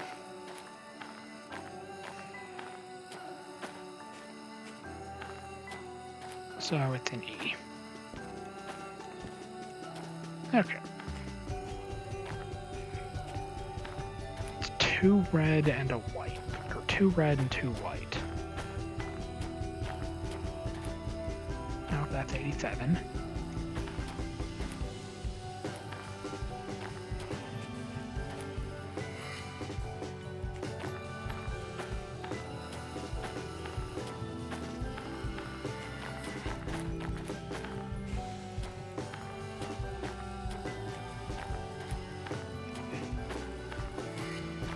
I know they're here somewhere.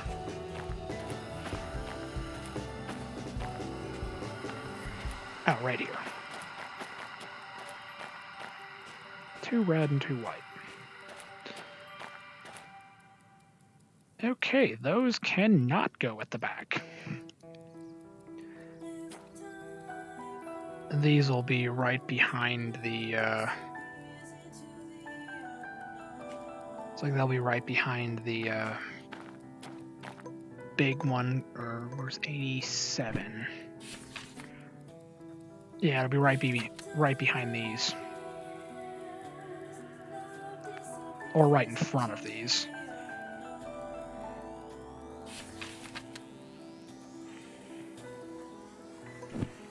Alright, let's see. What do those look like? 19,000 for the tanker, 25,000 for the gasoline. And then the diesel should be about the same, but less explosive. 1926. Oh no, diesel's heavier. The more you know.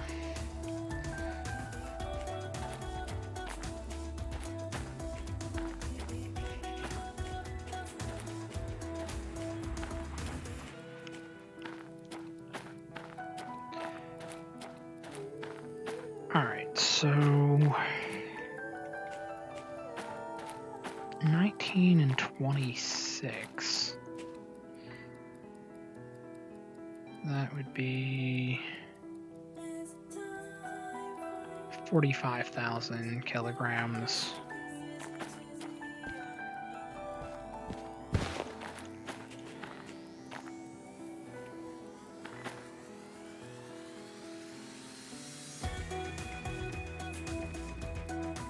Alright, so what's the heaviest then?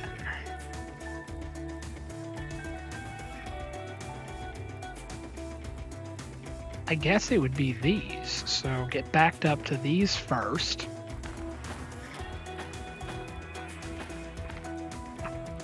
Then those. Then those. Then the acetylene. Alright. Let's go.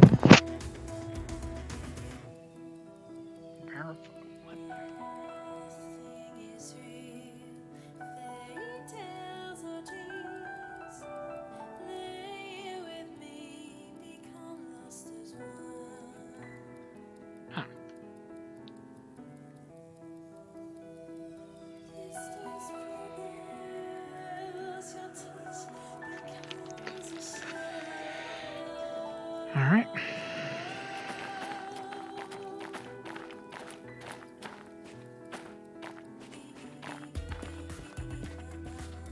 Alright, let's go get my locomotives.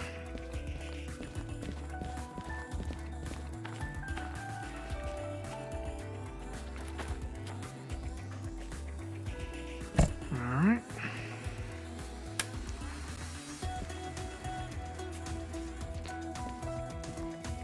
Let's get these started.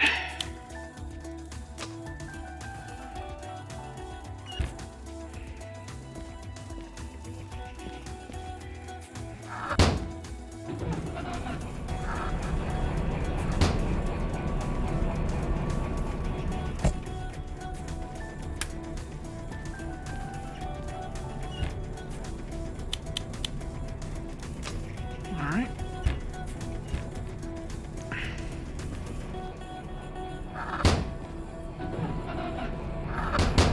Nope. Close, please.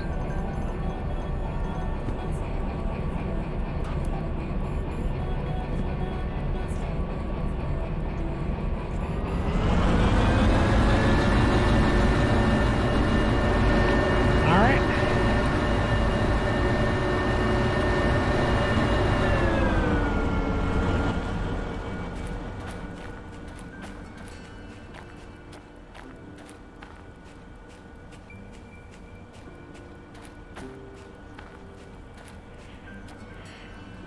Alright, so we get hooked up to the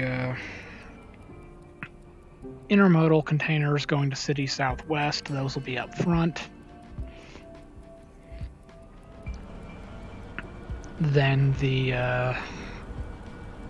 these intermodal containers going to the machine factory, the gasoline and diesel, then the acetylene. And then we will be all set and perfectly balanced. And if we're really feeling inspired, we can slap on the caboose just for the fun of it.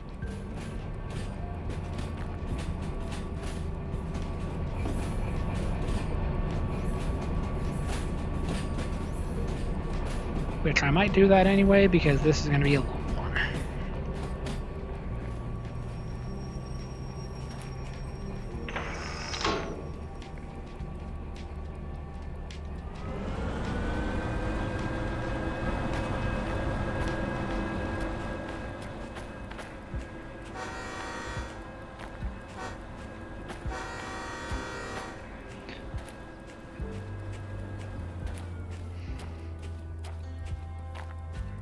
Yeah, apparently the way to do this properly is to be very lazy and just ride on the locomotive everywhere and not, like, walk anywhere.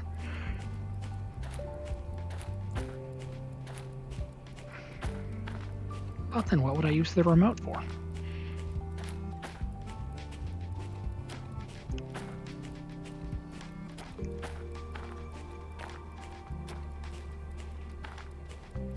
And this way, when you're away from the locomotive, you can hear the music a little bit better.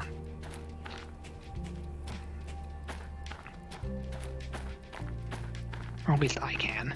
I would imagine it probably plays just fine over the stream in general.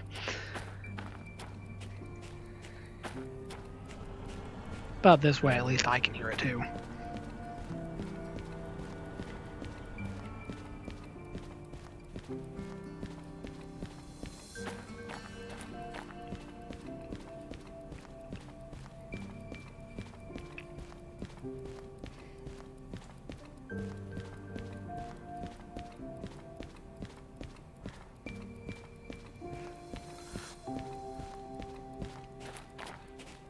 Alright.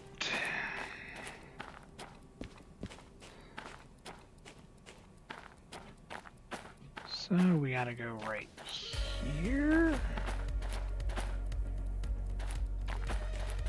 Yeah, because those are going to the machine factory. No, the food factory. My mistake. So we gotta go to 5.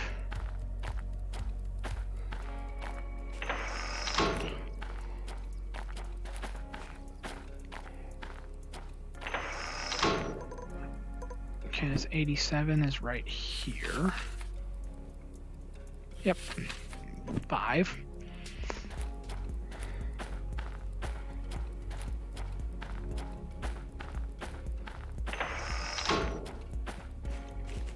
Then we gotta go all the way over to here. Flip this switch.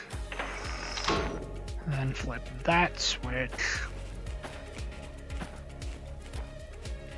And then we gotta go over to here. No, that's the passenger terminal. We gotta go over to here.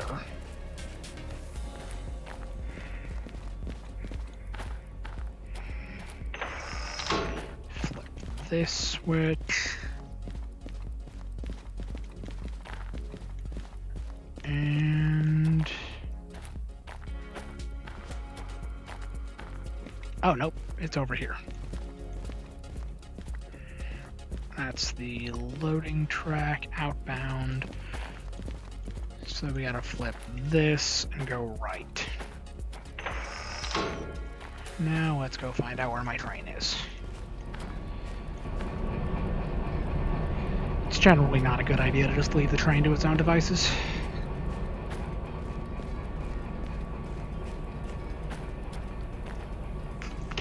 But I have it set slow enough with no throttle applied that we're good.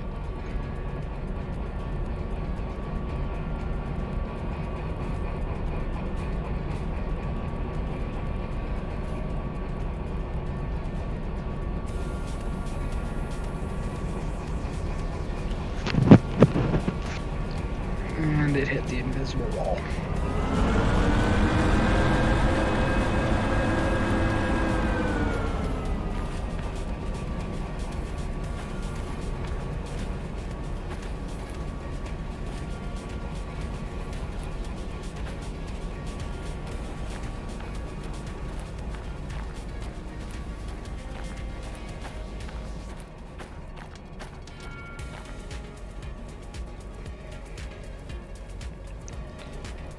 Alright. We're on a roll.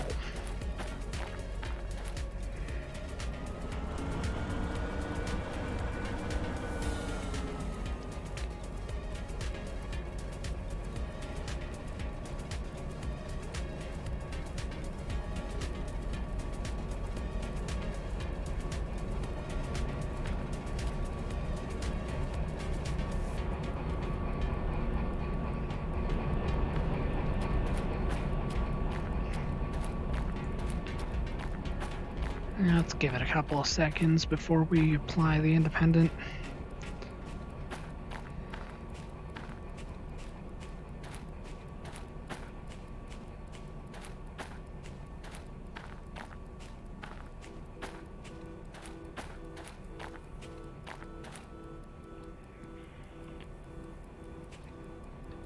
Alright, see, 6 kilometers an hour is perfectly fine.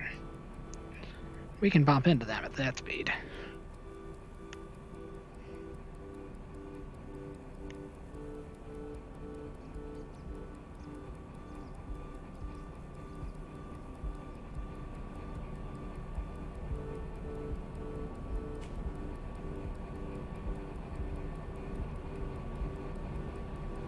And it's also worth noting that these are going to be dropped off first.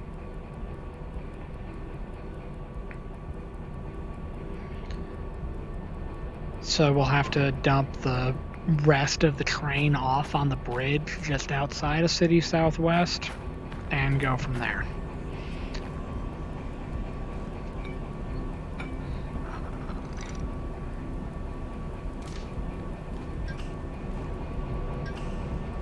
Alright. Let's go forward. Actually, before we do that, let's run all the way to the back. Crack open the valve, make sure air is coming out. And we're golden. Oh, this is a refrigerated one. That's interesting. Medicine. Nah, that makes sense.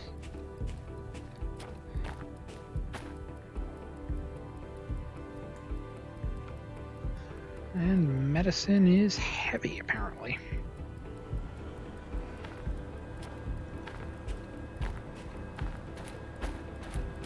Although, to be fair, I'm sure a bulk of the weight is the insulation for the container and the refrigeration system. But that's another thing entirely.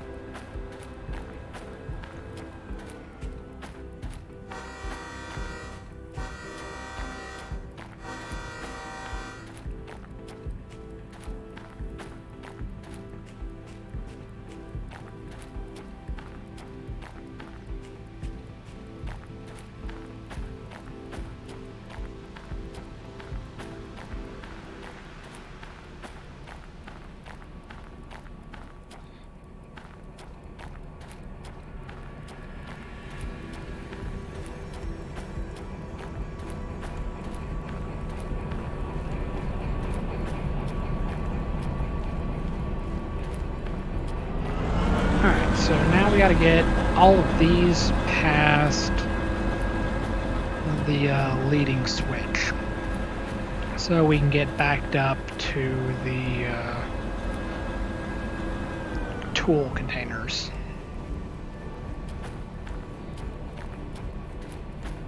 Now it's up in the air and kind of anyone's guess if I have it properly balanced, so I may have some problems en route, but maybe I won't. I guess we'll find out soon enough.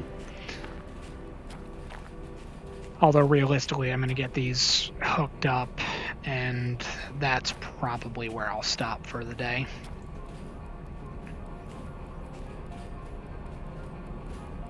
The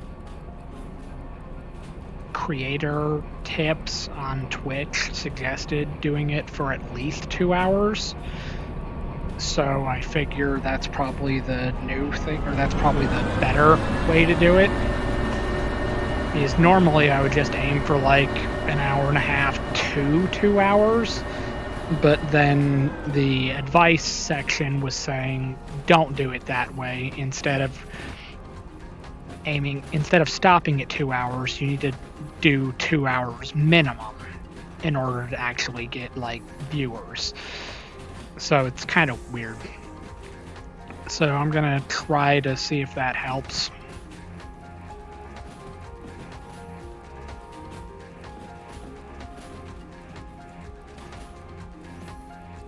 I know I've had somebody tried saying something, but since I haven't been streaming for very long, so I don't have any actual moderators. I just have the automated cloud bot on Streamlabs, and that's my moderator. I've got it set on like the minimal settings, but I see it erased something.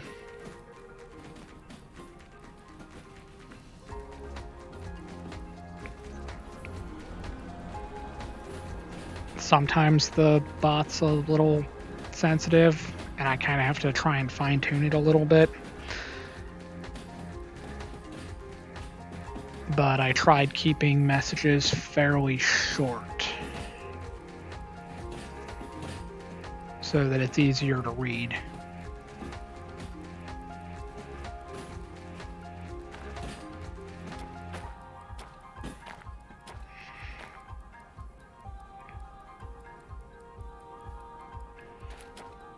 All right.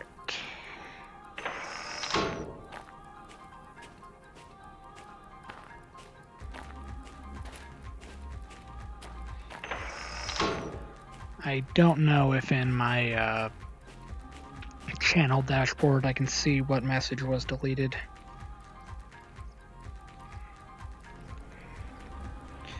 By playing in VR, I have less access to what I would normally be able to see when I'm streaming. Unless I stop what I'm doing and look entirely at the dashboard. Which, in theory, I could do that.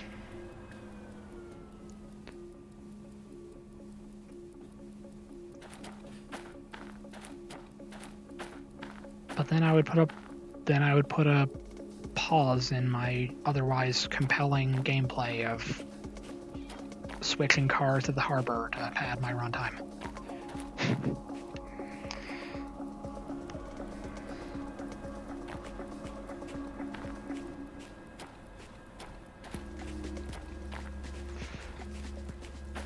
The reason it's such like a big puzzle to try to make sure that I've got everything balanced properly, because you want the heaviest stuff closest to the locomotives, and then you want to get progressively lighter as you move farther back in the train.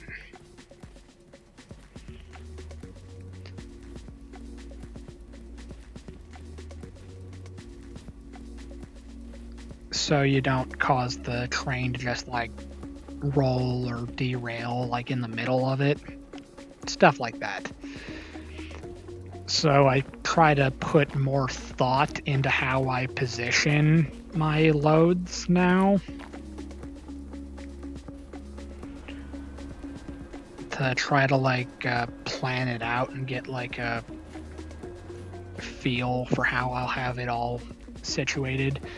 So then after I have the weight balanced, my next priority is figuring out which ones are getting unloaded first, and then I gotta figure out how to position them so that they can be dropped off efficiently.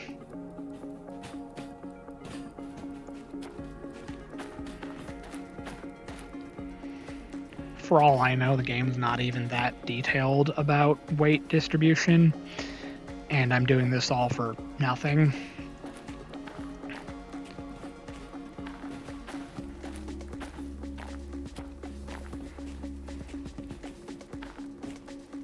But it causes me to put a little bit more thought into how I do the things in the game.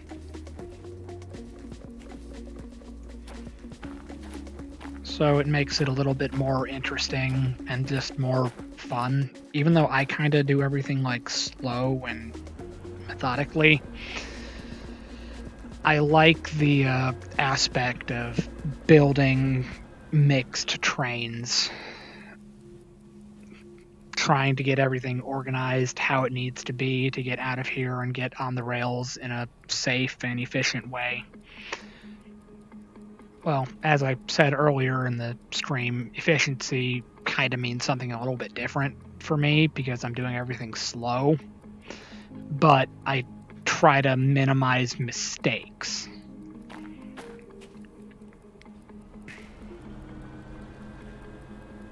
Inevitably, that does mean that I pretty much never get time bonuses, but it's whatever. Alright, so let's keep speeding up.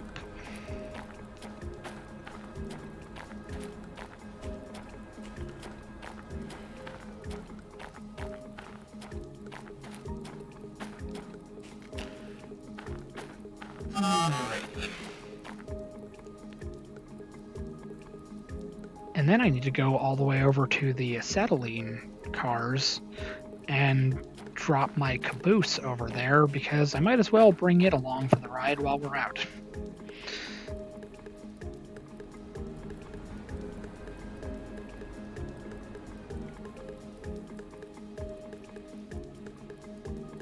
Alright, good.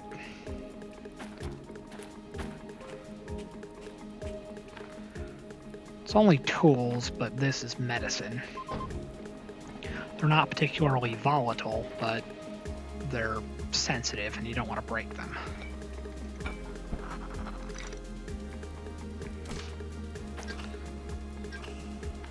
Gotta be careful with the fragile loads. Alright, now we go to the back of this. Crack open the valve, make sure air's flowing, and we're good. Alright, put it into forward, hit the horn to say we're getting ready to move, throttle up, and we gotta get all of the cars past this switch. And then we will be done in the E-lot.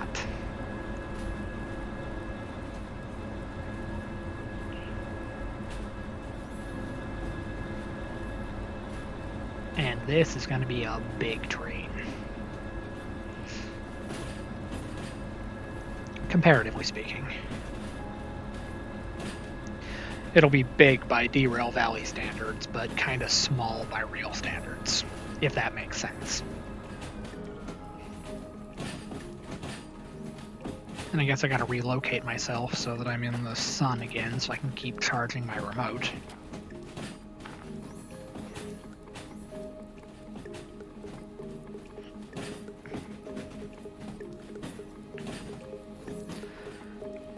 The way the battery with this thing works makes me very worried about the solar-powered flashlight that's coming with the simulator update.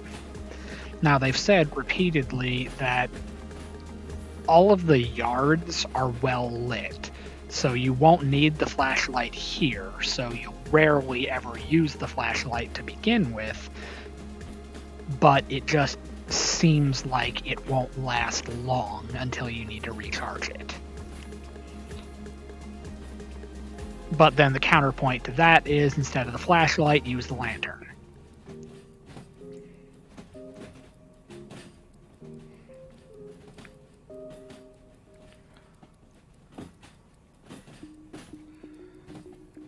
So we'll just have to wait and see.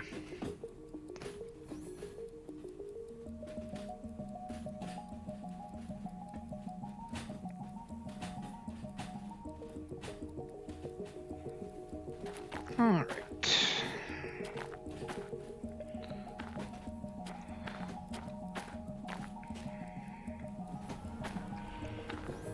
Now we just flip this switch, and we're golden.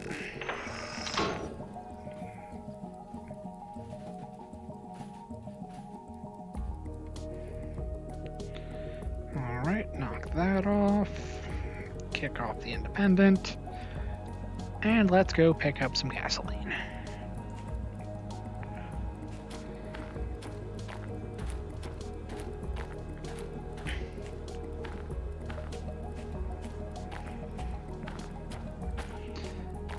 pretty much since I've started using these two DE6s for like everything, pretty much every job is a mixed train.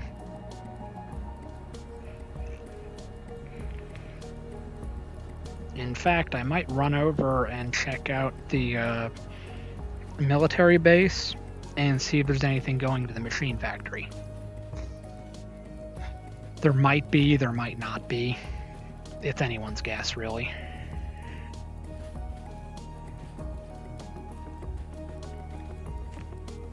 Okay, we need to ease it back a little bit.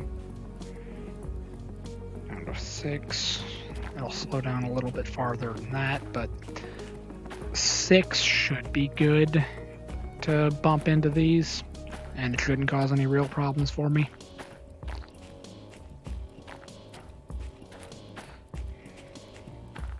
But 5 is kind of ideal. And then from playing things like Train Sim World, it appears that 4 miles per hour is kind of like the magic number. And as long as you're around there, you won't do anything to break the cars. I thought it was 5, but it's more accurately less than 5. So 4 is a better rule of thumb.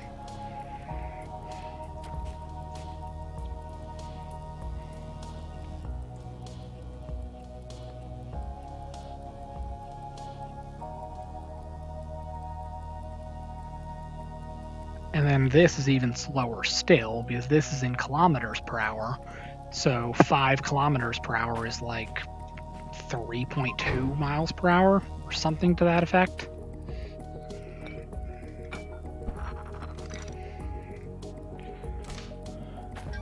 So that led me to think that, well, if I'm only going like 3.2 miles per hour when I'm going 5 kilometers per hour, then shouldn't I be able to go up to like 7 or 8 kilometers per hour without issue? Well, that was what I thought, but it turns out, no, you can't. If you go up to 7 kilometers per hour and you bump into one of these flat cars, you'll do about 10% damage to the car. And that's bad enough when the car is empty. It's even worse when there's something on the car. So you just don't want to do that.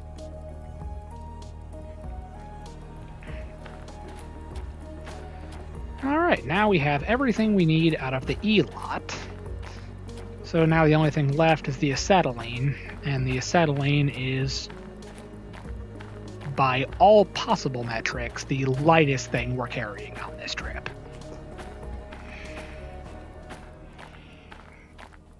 But it's also one of the most dangerous things we're carrying. Like, it's even more volatile and dangerous than even these gasoline tankers back here. Like, the difference between the gasoline and the diesel is gasoline is a lot more flammable and explosive, whereas diesel is classified not as a flammable liquid, but as a combustible liquid. Its flash point is considerably higher, so you have to warm it up before it will burn. At room temperature, it will not burn.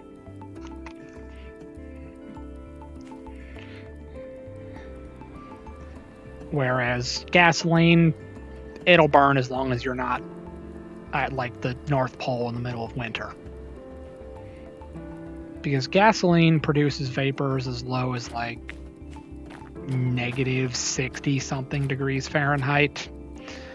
Diesel, on the other hand, it doesn't produce vapors until 140 degrees Fahrenheit. So you can drop a lit match in a diesel tank, or a cold diesel tank, and the match will burn out before it reaches the bottom of the tank. Whereas if you try something stupid like that with a gas tank, you're going to have a fireball and no eyebrows before the match even gets to the opening of the tank. Don't try that with any tank whatsoever, but it's just something that they told us back in school when I was learning how to drive trucks.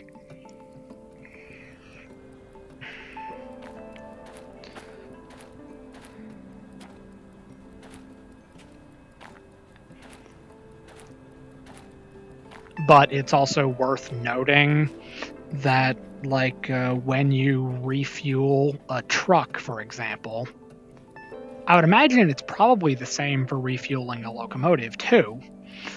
But when you're fueling the truck, bear in mind the diesel in the tank is not cold. It is not at room temperature. You very well can burn it because the engine was running. So absolutely do not try that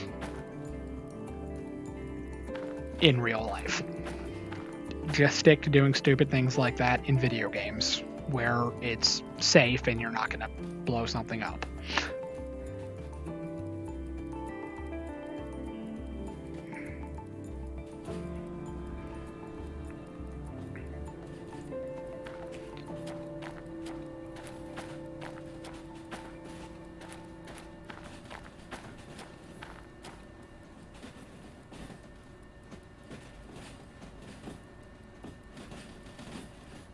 Alright, so now we gotta flip the switches to get realigned with 6, which is the through track for out here in E.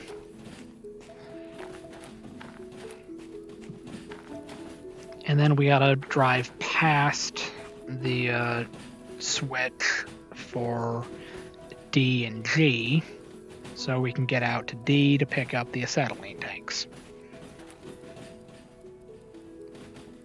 Basically, it's just all this big, involved process.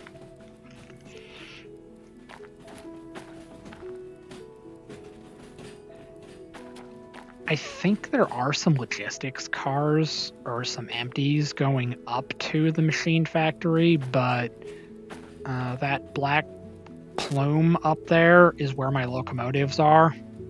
I'd say this train's long enough.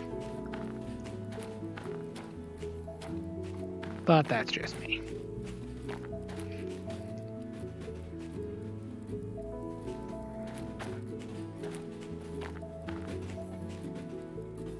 I didn't do myself any favors by looking for the wrong cars when I was trying to find the acetylene.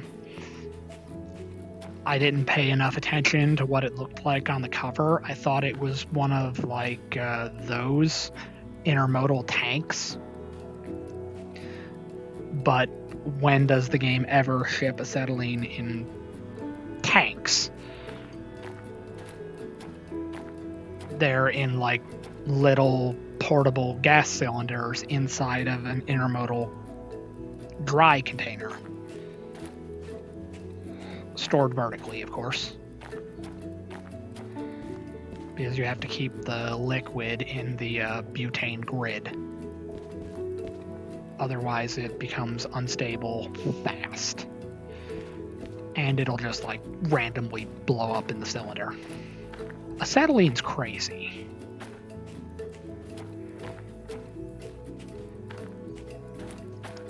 But if you take organic chemistry, you'll know why acetylene is crazy. Because basically anything that has a triple bond in it does not want to maintain the triple bond for, like, anything. It will do whatever it can, react with whatever it is exposed to. It will do anything in its power to get rid of that triple bond.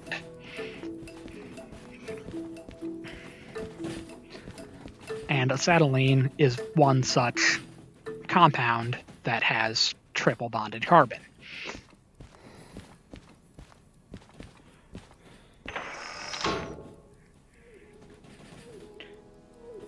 But because it's so violently reactive with, like, anything and everything, that's why in welding, we switched away from using acetylene in favor of a different gas called propylene.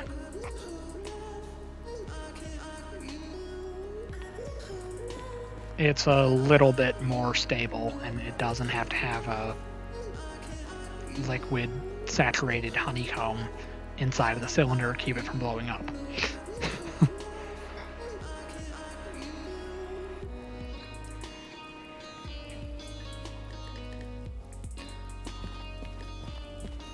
Basically, over the years, I've learned some very weird, random things about chemicals, even before I was a chemistry major.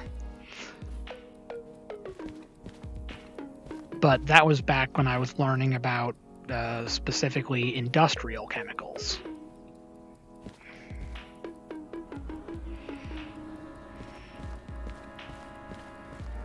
Then I learned even more about industrial chemicals when I got into the military and got volunteered to work in hazmat.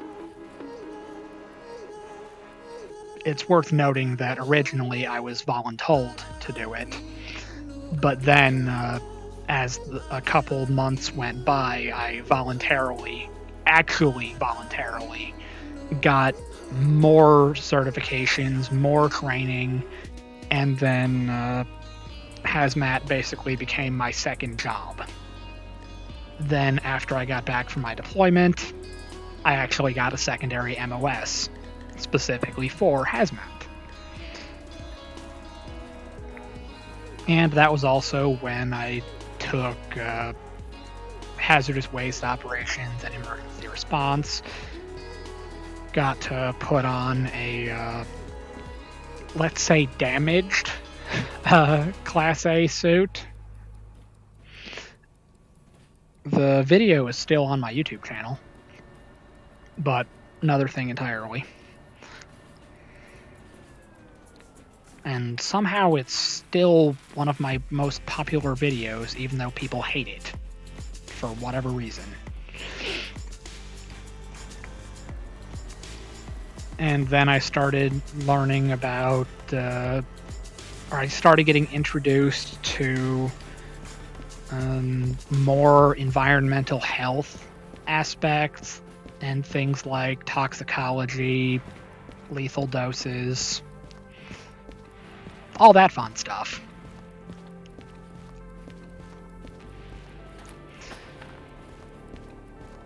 And then when I got out, I got out of the military and I decided, you know what, I'm going to go to school to learn about chemistry. Although when I applied to the school that I went to, I applied for the environmental health program. But I ended up just going with biochemistry instead. That was more useful to my ultimate goal of trying to go to medical school. So while I still stayed with the environmental health club, mostly because they invited me and I was the only one in the club that was not an environmental major. It was weird. And then somehow I got voluntold to be the vice president of the club.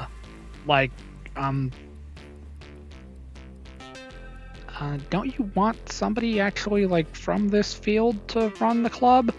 And they're like, nah, you'll be fine. All right, fair enough. So I get to put it on my resume that I was the vice president of a club at my university.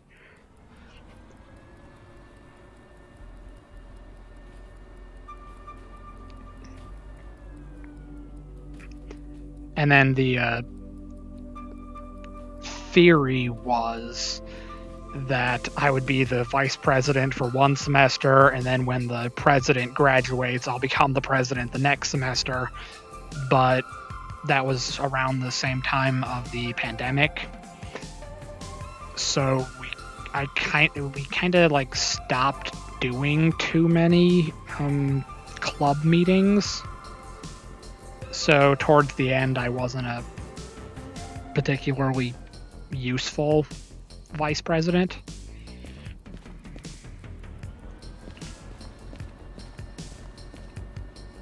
And then the following semester after that, I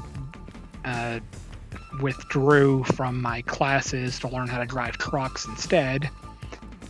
So obviously I'm not going to club meetings if I'm not actively a student.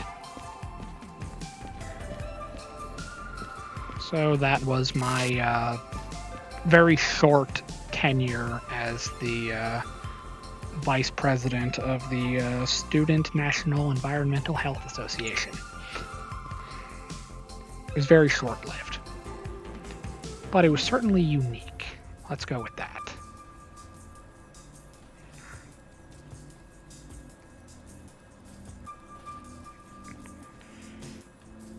Alright, we gotta be really careful because this section of track does not like intermodal containers.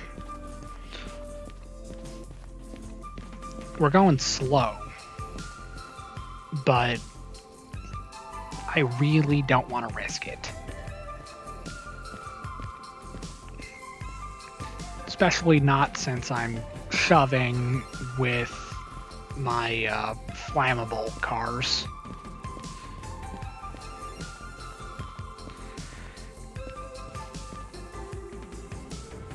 I don't think acetylene is technically shock sensitive, but I also don't want to find out.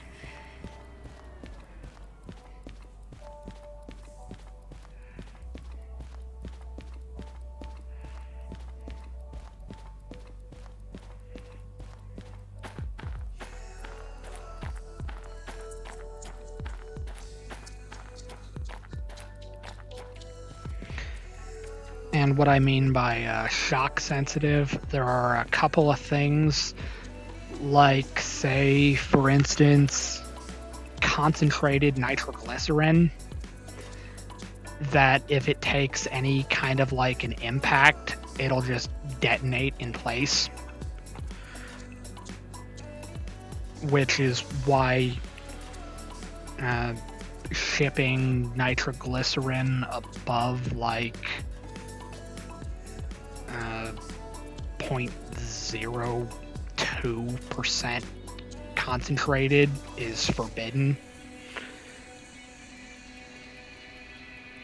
I could be wrong about the exact percentage, but it has to be heavily diluted because it's explosive. So in order to carry it by road, rail, air, it's got to be diluted like crazy. Otherwise, it's classified as forbidden cargo. Like, you're not allowed to carry it unless it's diluted. I don't think acetylene is that volatile.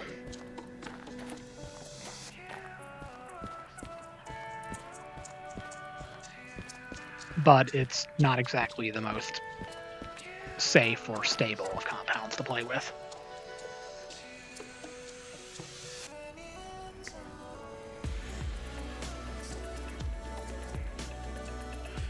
Alright, and this is 3 cars. It's like nothing.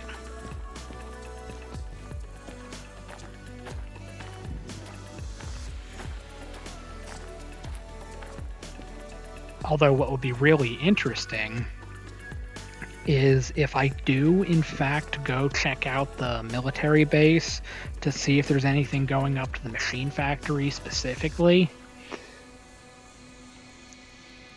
If it's light cargo, it's going to be a nightmare because I have to pull this entire train up that hill in order to back into the harbor military base to pick up, say, empty military flat cars. Because it's entirely possible to send those to the machine factory. Or occasionally uniforms, supplies, or logistics empty boxcars. Either way, all of those things would have to go at the end. And that would be a nightmare. Because then we have to find out, can my 2 DE6s carry all of this up that hill? It's not like insanely steep, but it's pretty steep, and this is a pretty good sized train. And it's like all back to back to back, all freight missions. So nothing about this is light.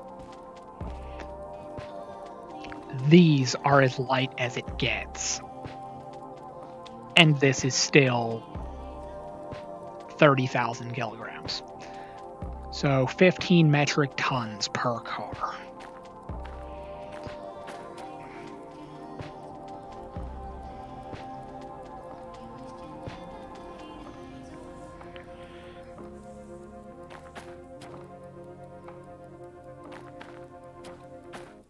But see, flammable, explosive.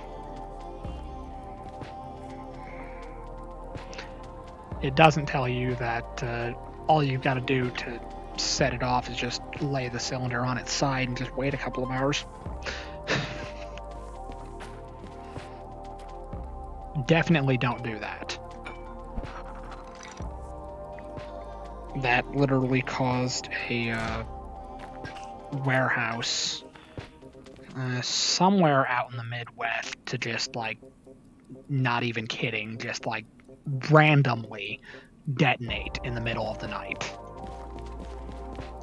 No one went into it, nothing appeared on the security cameras, it just, one of the cylinders turned into a rocket and blew up the building. And I learned about that back when I was in welding school.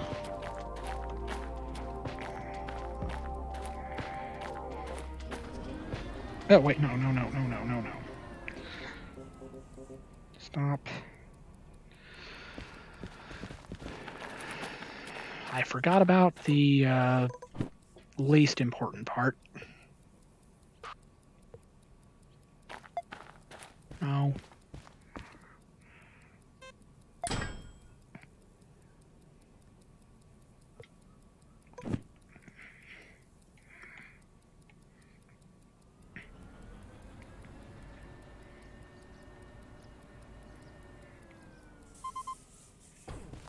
Okay.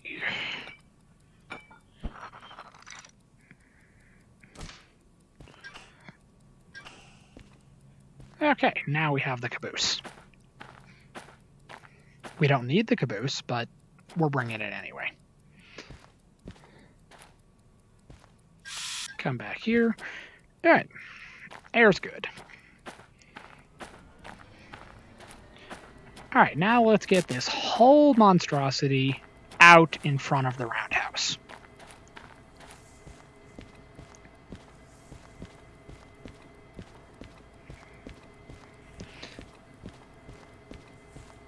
Like, you already know this thing's heavy, because I've got 2 DE6s. We're only in, like, notch 2.5, but it's very slowly getting up to speed. Apparently they can each hold 1,400 tons, but there's a big catch to that. That is 1,400 tons on flat ground. When you start going up a grade, that number gets smaller and smaller and smaller.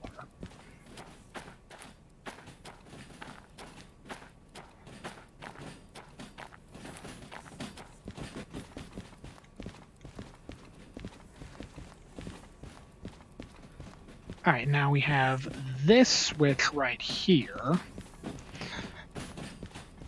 aligns with G. So we're going to get the acetylene cars past this point,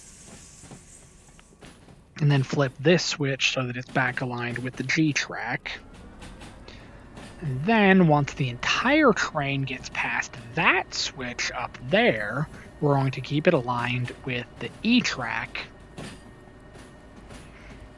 so that you can just go through the harbor end to end. Which it's kind of weird that I impulsively do it that way, because I align the switches as if the harbor was an industry that I ever drive all the way through. I more often than not, I treat the harbor as kind of like an end of the line industry, where I always bring things into the harbor and then this is where it stops. This is never like a stop in the middle of the trip. This is either the beginning or the end. So this is kind of like the end of line industry. But whenever I come down from the military base up in the mountains, I always come in the back way on the east side of the E track.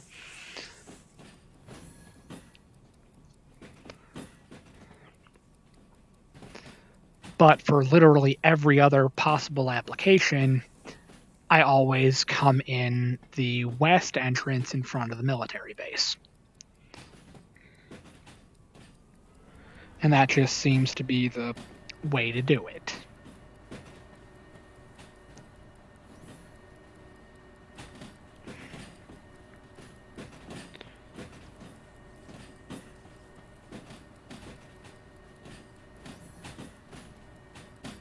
Let's ease off on the throttle.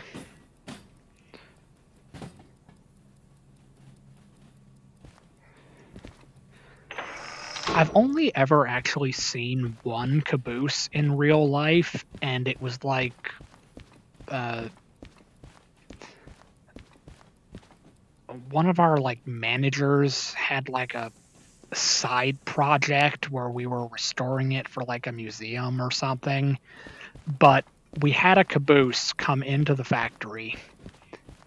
I think they repainted it and did some work on like the wheels and frame and stuff like that, but I've only ever seen one.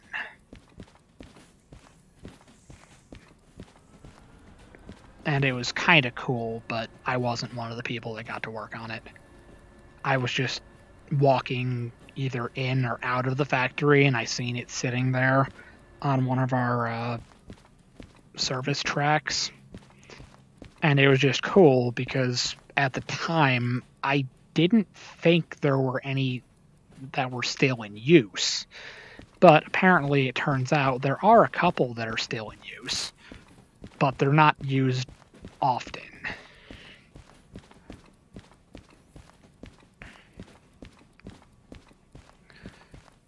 Those are kind of an old school thing where your brakemen that would have to run up and down the train, they would live in there.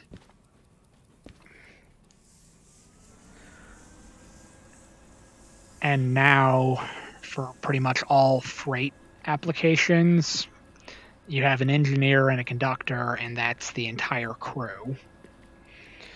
Passengers, it gets a little bit different because there's an engineer that's up in the locomotive, there's a conductor, an assistant conductor, and then a series of train attendants and other staff that work in the passenger cars.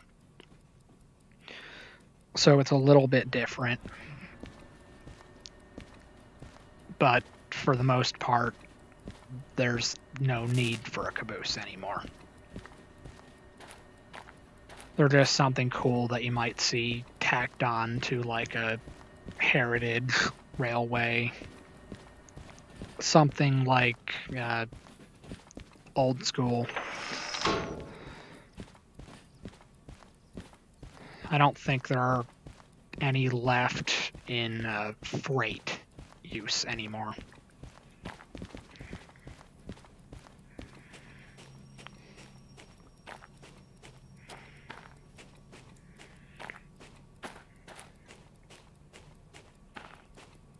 but I just think they're cool.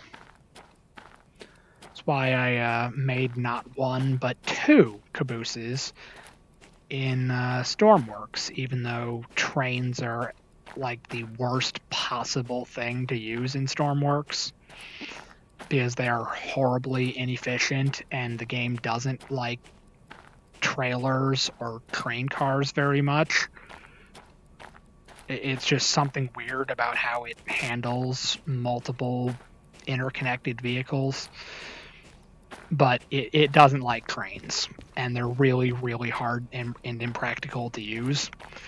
But I went through like a brief period where I was just making tons of them.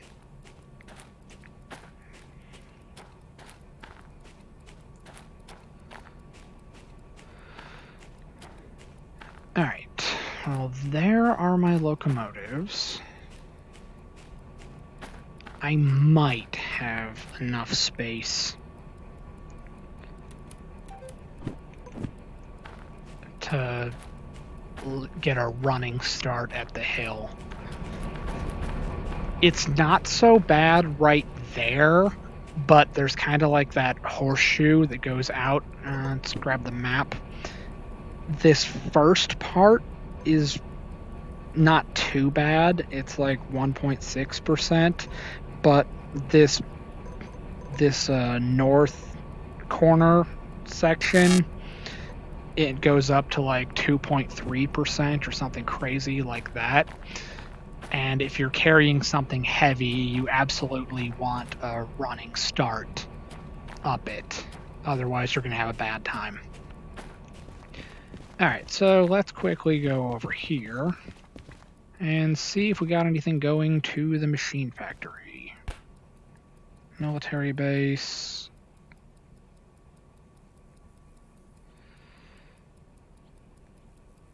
It's just empty cars.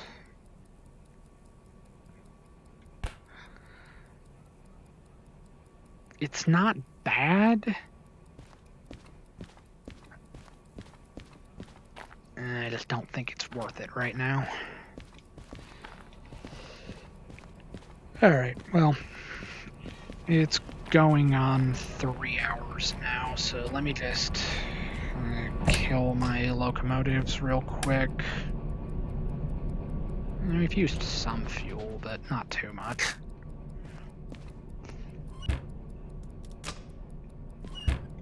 Alright. That will be... I'll pick up there another time. Probably tomorrow, because my stream schedule has me scheduled to stream Monday, Wednesday, and Friday, but I occasionally want to mix it up and play Tuesday and Thursday, also Saturday and Sunday. So basically, my schedule is just all over the place, and I'm just kind of making it up as I go. But as a bit of a recap on all that we've accomplished in the last 3 hours, brought down some rails and flat cars from the steel mill to the harbor. Then I realized, oh wait, I haven't been doing this for very long. Let me get set up on my next couple of routes. So I decided my next destination is going to be the City Southwest and Machine Factory route. So I found a bunch of cuts of cars, a whole bunch of mixed cargo. We've got intermodal containers and box cars with clothes, tools, medical supplies. Well, no, just clothes, tools, and electronics. Then we got intermodal containers of tools and medicine. Then we have gasoline and diesel fuel. And then we have 3 sets of intermodal containers full of acetylene. And all of this is going up north. Well, these first couple of cars are going out to City Southwest, then everything else going up to the machine factory. So yeah, that has been a fairly busy series of events, but this seems like as good of a stopping place as any. So this has been Derail Valley. Thank you all for watching, and have a nice day.